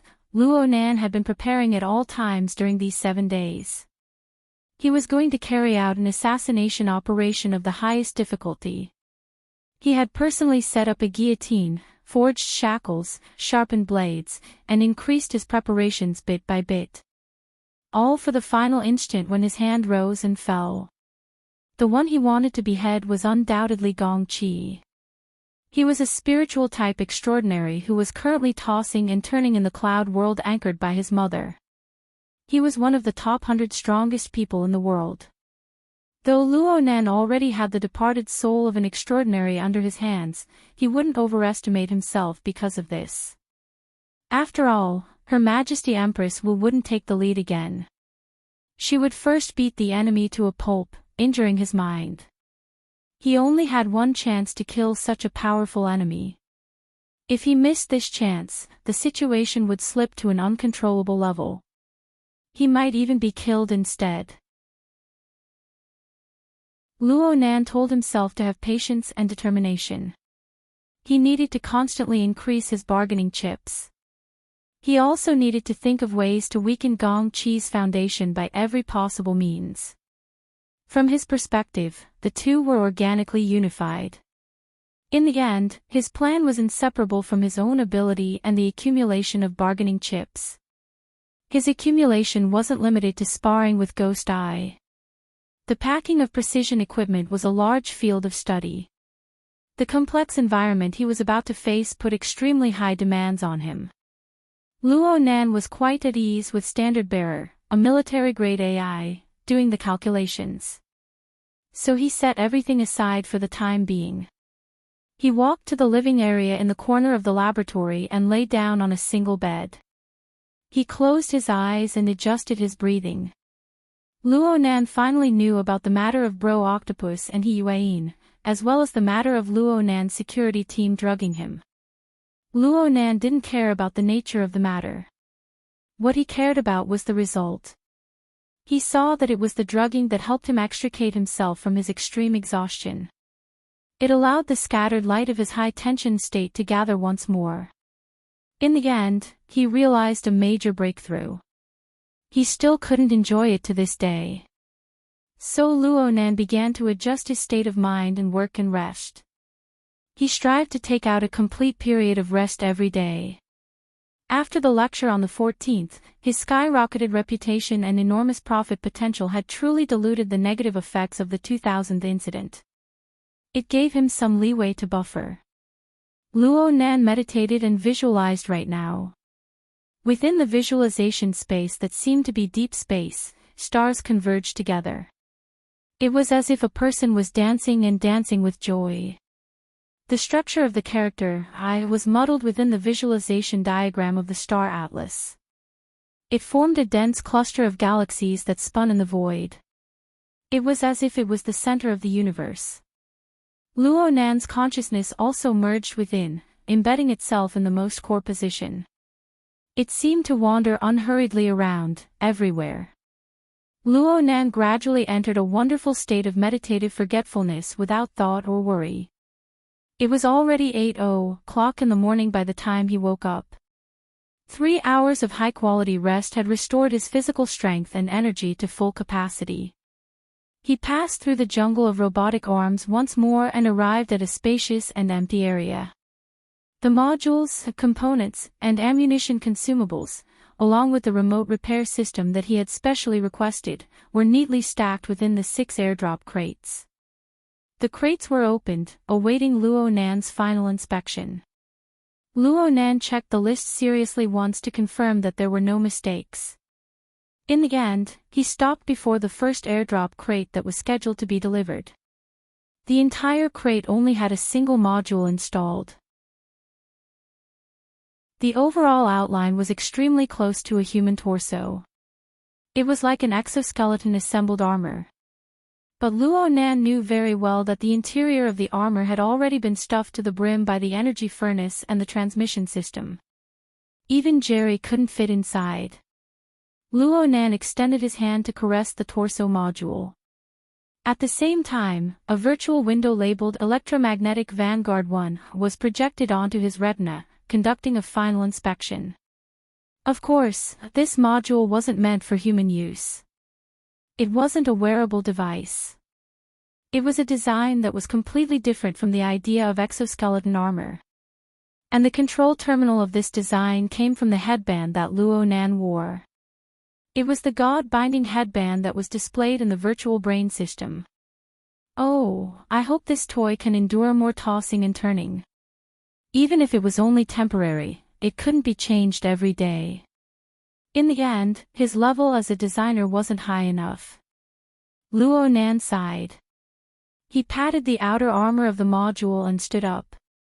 The multifunctional robot that was already waiting to the side came forward to carry out the final sealing of the crate.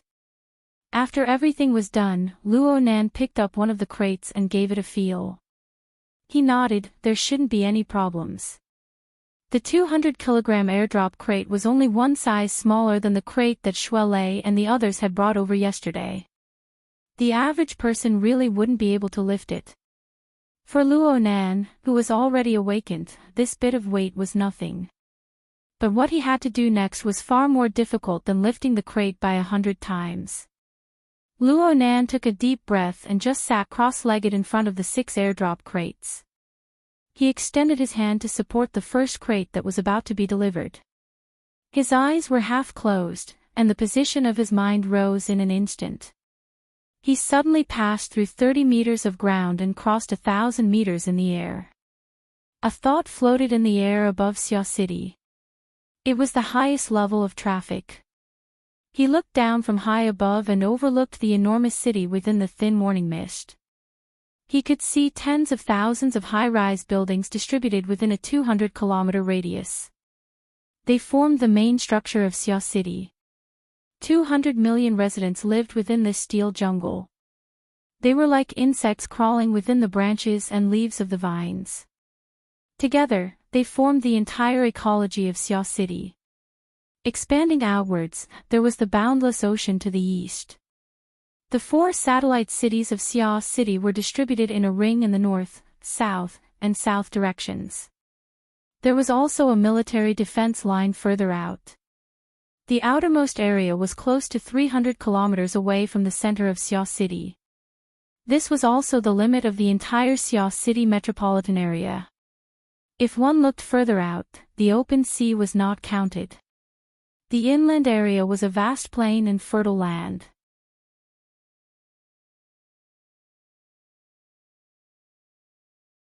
Chapter 593. There were at least 5 or 6 different space-time structures distributed within the range of Luo Nan's mental senses.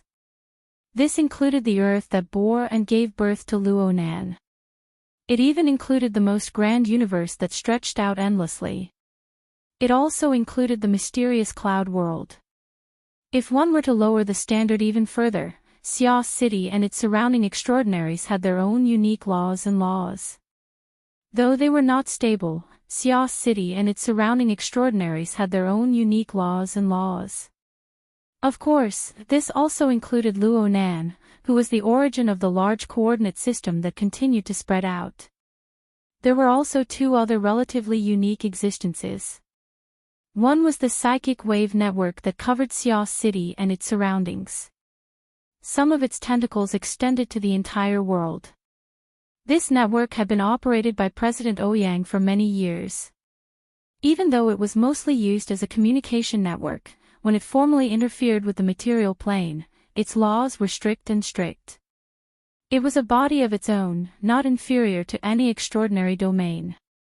The other was the unique building where Luo Nan's fleshly body resided.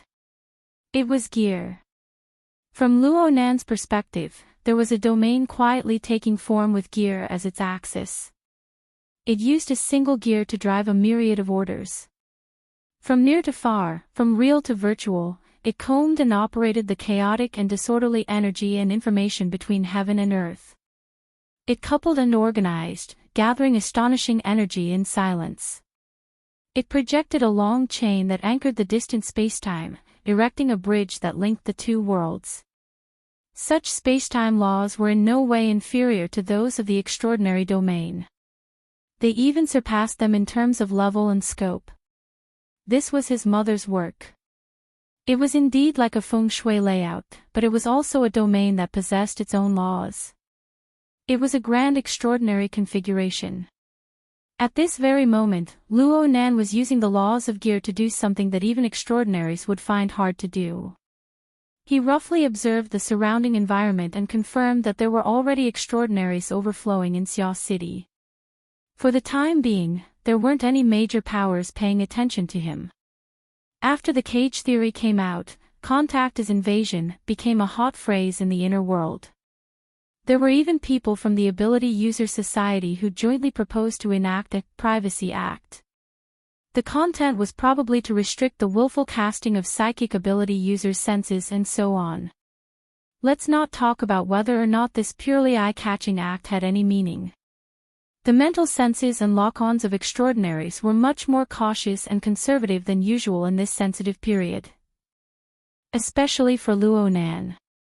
This really did give Luo Nan ample space. It also made him more daring and reckless when he did things. Luo Nan's thoughts plunged in the opposite direction, cast towards the gear that seemed to be spinning yet not spinning in the depths of the jungle of the North Bank. And at this time, an incorporeal and mystical structure opened up in the depths of the void, forming a passageway that led straight to the distant spacetime.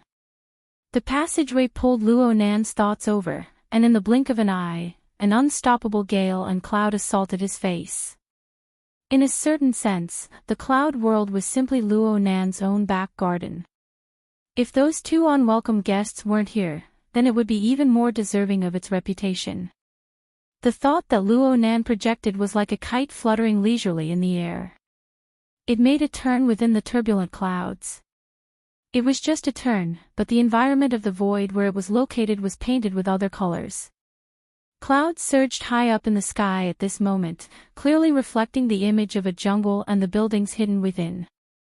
To be exact, it was the jungle of the north shore of Acumen College where Luo Nan currently resided. This image faded to almost nothingness. It was undoubtedly a mirage. And in just half a second, colors were added to this mirage scene. A rough reddish-black background could be faintly seen. The shape of an undulating mountainous region was faintly discernible. There was also dark red lava that spread and flowed. Two completely different scenes of nothingness mixed together with the surging clouds high up in the sky. The colors were mottled, and it was dazzling to the eye. A mush-mouthed ape just so happened to pass by nearby. It was also bewitched by this marvelous scene.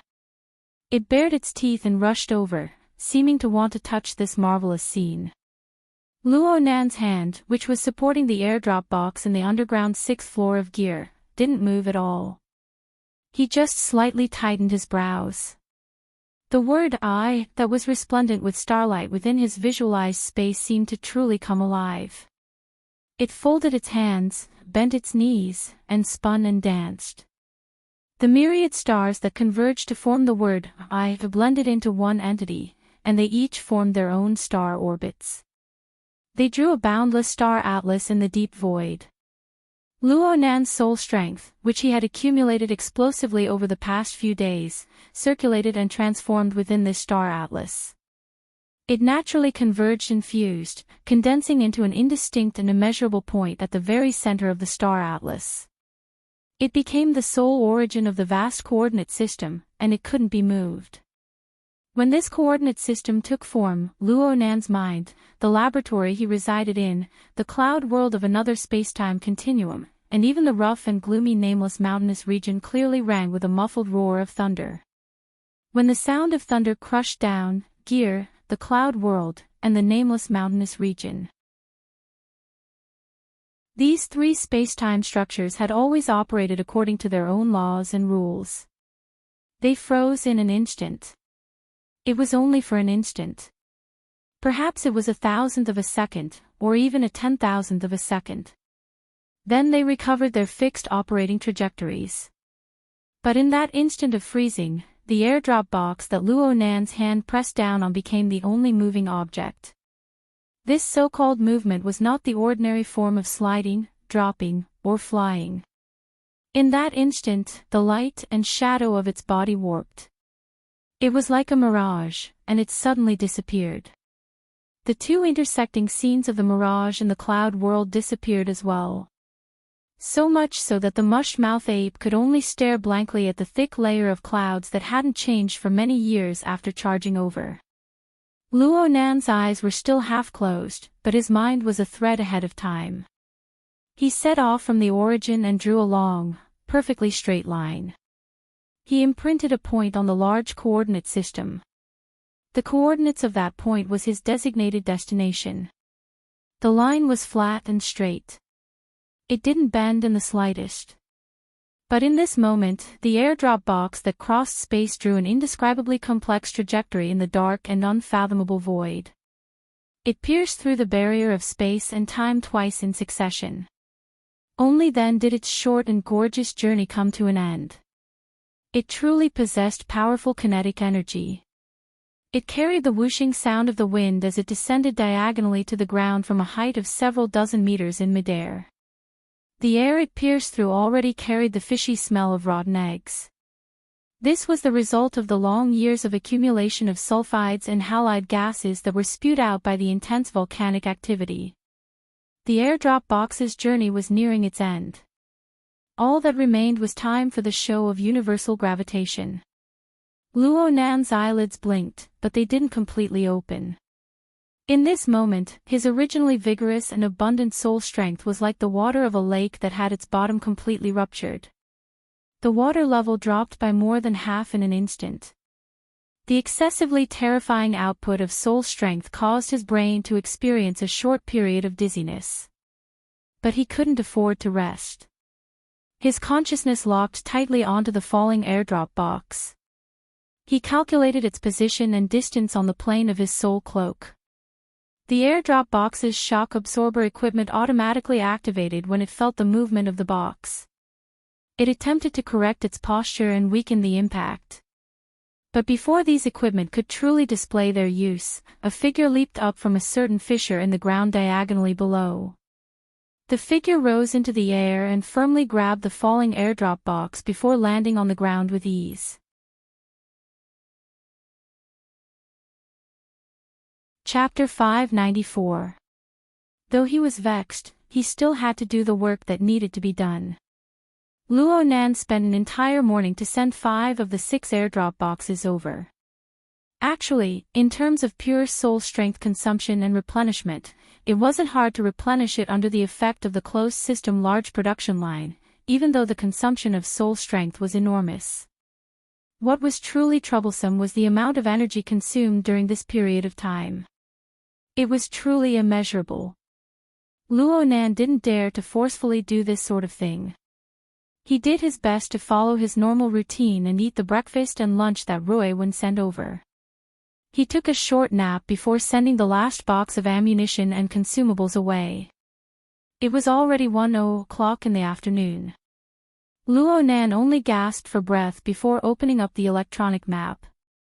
He set it to a 3-dimensional panoramic mode and studied the schedule for this afternoon. He suddenly felt something in his heart when he was pondering with a frown. He turned his head and saw Ruiwen, who had been resting here in the afternoon. She stood quietly to the side, concentrating on looking at the map. The plump Jerry was squatting on her shoulder in a rare moment of honesty, his long tail wagging back and forth. Luo Nan laughed. What, curious about that side? He never hid anything from Ruiwen, and he was very confident in Ruiwen's ability to keep secrets. This was a tacit understanding between the two. Of course, Luo Nan also admitted that his plan wouldn't have succeeded without Ruiwen's participation. Ruiwen turned her head and asked softly, "Should I go too?" It was quite rare for this little girl to open her mouth and speak. Though Luo Nan's mind was full of thoughts, his mood relaxed quite a bit. He laughed even more happily. "You can go if you want, but today is Friday. It's still school time, you didn't go." How could a child speak such big truths? Luo Nan was a bit embarrassed. Though he wasn't a good student in the past, he was still a well-behaved child. He went to school on time, did experiments, and stayed up late at night. But now he had waded into the muddy waters of the inner world. He was faced with life and death struggles, blades and swords, and the pressure of time and tide waiting for no man. The school curriculum could only be chuckled in comparison. Well, wasn't this a bad example for Ruiwen?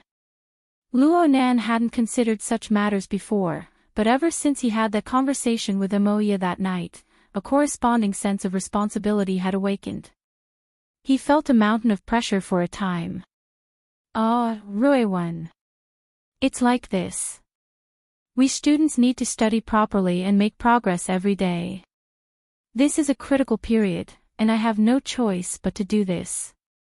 After this matter is settled, I will definitely study hard. Otherwise, how can I, cough? Luo Nan had forcefully swallowed back the words, get a fu in society.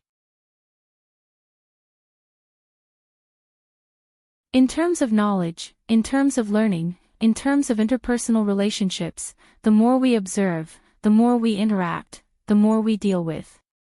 Only then will we be endlessly perfected. Luo Nan didn't know whether or not this was considered consolation, but he decided to keep Ruiwen company. He wanted to let her know that she wasn't a lonely and alienated person in this world. It's not a problem if my memory is missing. I remember everything I did before I was 10 years old. After that, it was all experiments. Experiments. Experiments. Just thinking about it makes me regret it. Luo Nan was basically speaking without thinking.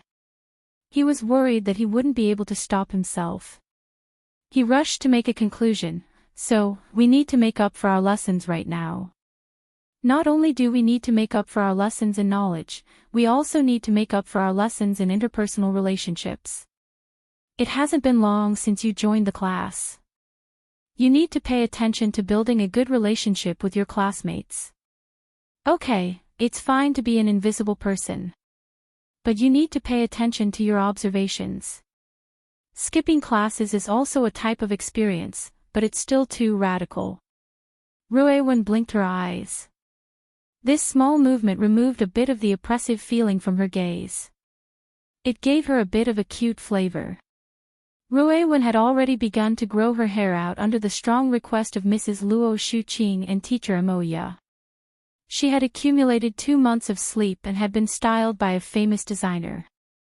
She had a cool androgynous style, but she had also softened the contours of her facial features. According to Amoya, a professional, it had the effect of killing both men and women. Luo Nan was a bit convinced now, but he didn't dare to relax. He continued to do his best to convince her, you'll be teaching in small classes at the middle school level. You'll be able to see who you're missing with a single glance. When the time comes, teacher will give aunt and uncle a call, and the two of us will have to eat the cake together. Come, act as a perfect cover for your brother. This way our relationship will be even firmer, and our family relations will be handled perfectly. In the end, Luo Nan still revealed his true intentions. He pushed Ruiwen outside. You'll first catch up to my progress in supplementary classes. Then we'll work hard together and supervise each other. We'll perfect each other's personalities. This is what a good brother and sister should be like. A good family. Luo Nan already didn't know what nonsense he was babbling about.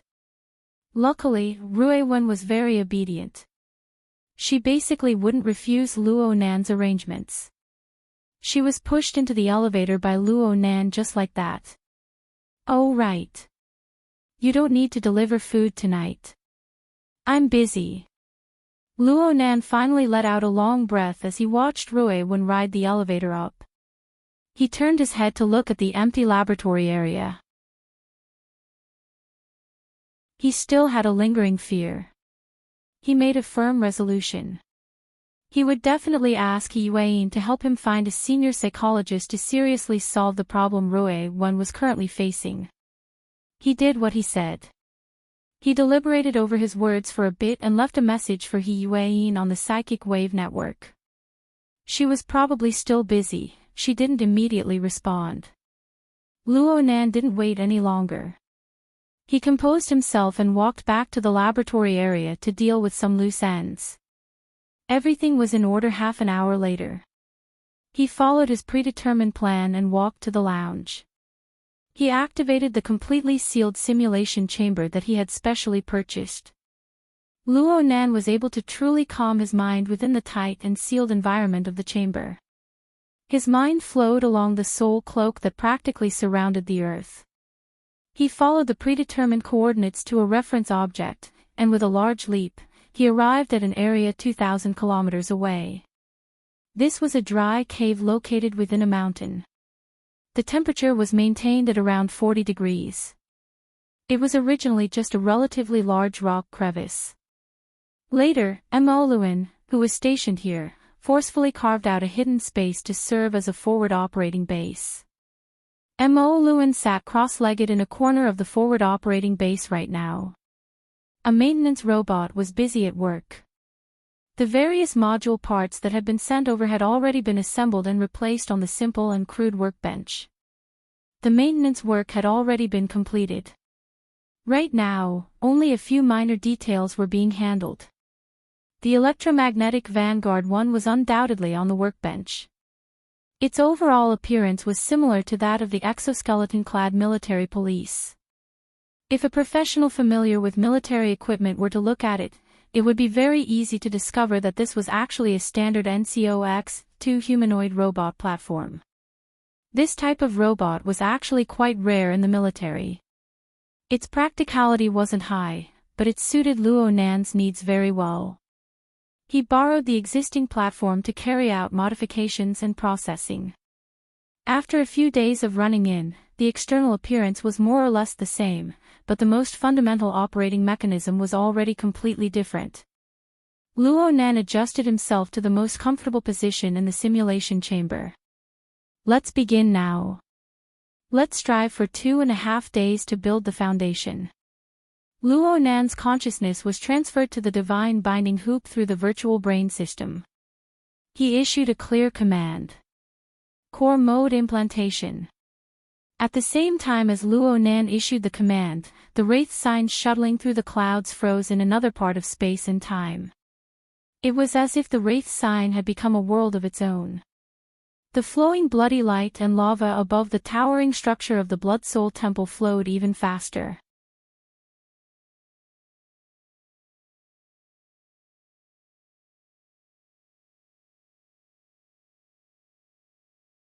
But at this moment, crackling electric flames leaped up from Number One's all-metal body.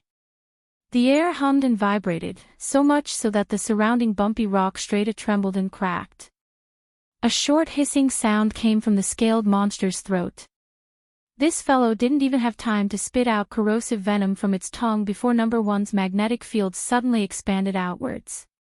It lost its target and direction in a muddle-headed manner, flinging itself over Number One's shoulder. Number One's limbs didn't move. The direction of the electric field's intensity instantly changed. It formed a powerful blade-like arc of electricity that directly bombarded the scaled monster's body. Under the high pressure, the scaled monster was instantly turned into charcoal. Number One's gliding speed didn't even change after this counterattack. It continued to move toward the area illuminated by the dusky sunlight. As it passed by the scaled monster's corpse, the severely deformed charred corpse burst into flames with a bang. The flames were slightly red and a bit dark. The color of the light was like a layer of tainted blood. But the flames were truly vicious. The scaled monster, which was the length of an adult's arm, was burned to ashes in a short half a second.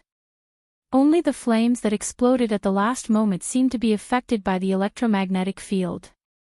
The flames chased after Number One's figure, circling around it like a spirit snake. Only then did they extinguish. When the flames were extinguished, the orderly rotating metal cube in Number One's head cavity glowed a bit red. Then it returned to its original state. Luo Nan shot a glance at the window of the god-binding hoop. He saw that the 4-grid power meter had no reaction at all. He couldn't help but shake his head. The conversion rate was simply inhumanly low. Not to mention the problem of energy dissipation and loss before a qualitative change was formed. Luo Nan's resolve to complete his plan grew firmer. Number 1 faced the direction of the sunlight at this time. It charged upward, arriving above the mountain where the forward operating base was located. Luo Nan's vision and the senses of the combat machinery's instruments were effectively combined. They were separated into layers, spreading out layer by layer. In this place, there was no feeling of looking down on all the mountains. This volcanic area was overflowing with the smell of sulfur. Not a blade of grass grew in this place. In fact, it was formed from several hundred large and small hills. Every hill could be considered a volcanic crater. Their average height was no more than 200 to 300 meters. Right now, most of them were still emitting flames and smoke. It was as if they could erupt at any time. Oh, it's erupting. Over a dozen kilometers away, a mountaintop suddenly spewed out large amounts of steam. It surged up nearly 100 meters. The surface of the ground seemed to have turned into a viscous mud. It surged and undulated endlessly. There were also enormous bulges that protruded and cracked. Sparks flew chaotically. The cycle repeated itself, and the inner layer faintly emitted the dark red glow of lava. This was a scene that could never be seen in Xia City. The volcanic area where electromagnetic vanguard number 1 was located nearly 2,000 kilometers southwest of Xia City. It was already close to the western side of the Indochina Peninsula. It was an area where the Eurasian Plate and the Indian Ocean Plate collided. Intense volcanic activity had occurred in the geologic era. And after the start of the Third World War and the arrival of the Age of Distortion, this area was razed to the ground in the most chaotic era. The flames of war and the wanton use of weapons of mass destruction turned this area into scorched earth. And in the process of reconstruction after the war, this area was naturally excluded from the scope of large metropolitan areas due to its poor geographical location. The closest large metropolis to this area was Spring City. It contrasted well with Xia City, and the two were indeed sister cities. Spring City was nearly 500 kilometers away from this area. It couldn't be said to be far, but it was definitely not an area of effective control. In fact, whether it was in the secular society or the inner world, this volcanic area could be considered a taboo. This was because 3 years ago, this place was still a battlefield where extraordinaries bombarded each other. Back then, this volcanic area was the center. Within a range of 2,000 square kilometers, the heavens collapsed and the earth split. It was completely changed beyond recognition. The force of the impact even pierced through the earth's crust, detonating the group of volcanoes underground. It turned the already devastated volcanic area into its current state. Luo Nan knew of one of the extraordinaries who participated in this battle. It was Her Majesty Empress Wu's RT-8313 mission post on headquarters website. It was Mr. Jin Buhuan, the one who hinted that he wanted to act like a rogue against the Empress Wu. Not long after this message was posted, this successful extraordinary businessman engaged in a spectacular battle here. Then he disappeared from everyone's line of sight. Jin Buhuan's disappearance caused a sensation back in the day. It was in no way inferior to the disappearance, death, of Jin Tong in the outer seas of Xia City. It was just that on the night of the 14th, Luo Nan had used the divine binding hoop to indirectly confirm Jin Tong's death. And Jin Buhuan's life and death had always been a mystery. A year or two after the battle, this place was still a hot area for ability users to explore and excavate. But now it was much more deserted. At the very least, Luo Nan didn't see a single existence other than the various mutant life forms that were always active on the ground and within the lava. This included ability users, normal people, and even the rumored vagabonds of the wilderness. Oh.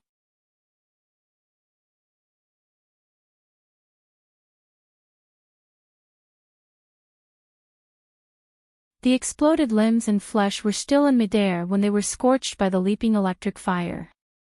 They transformed into strands of green smoke that dissipated into the air. This was certainly not the result that could be achieved with a purely kinetic firearm. The other half of the corpse could be seen to be like the scaly monster in the rock crevice. It was rapidly burned to nothing within the blood-colored flames. Crisp crackling sounds rang from within the flesh and blood of the corpse as it burned. Several dozen 1 centimeter long fiery red ants attempted to charge out from the flames, but in the end, they were turned to ashes one after another. These ants were exactly the same as the samples captured by the crashed unmanned drone. They were the star mutants of this volcanic area. Vulcan ants. The parasitic state is becoming more and more unstable. According to the research data, this nest of Vulcan ants has reached the time for a new generation. At this time, the ant colony's control is at its weakest, but the queen's combat strength is at its strongest. Excellent. The stronger the better. The current scouting network Luo Nan was using was his mental senses and the AI, Vanguard 1's intelligent sensing module, which was constructed together. The layers were rich, and they complemented each other. He soon confirmed that the manic mutants under the parasitic control of the Vulcan ants had received abnormal stimulation from this direction. They had temporarily stopped hunting and killing each other. With a shake of their bodies, they had transformed into loyal and devoted guardians. They swarmed in his direction. This was the result Luo Nan hoped to achieve. Therefore, the electromagnetic Vanguard 1 did not dodge or evade under his control. It continued to advance toward the target area 100 kilometers away according to the previously set route. However, it had only taken a few steps when the Gauss rifle module, which had just achieved success, lifted up once more. The bullet hummed and rumbled as it fired. It struck a perfectly straight diagonal line within the dusky smoke and dust. It accurately struck a large eagle with its wings spread and circling 2 kilometers away. It was nearly 700 meters in the air. The outcome was more or less the same as that of the plague dog. The large eagle was instantly blasted into smithereens. However, what shot out wasn't flesh and blood, but precise mechanical parts. The lightning in Vanguard 1's eye sockets extinguished twice, and Luo Nan retracted his words, "You're tuning in to the Journey of the Soul YouTube channel. Don't forget to subscribe and join us on this journey to catch the most captivating stories."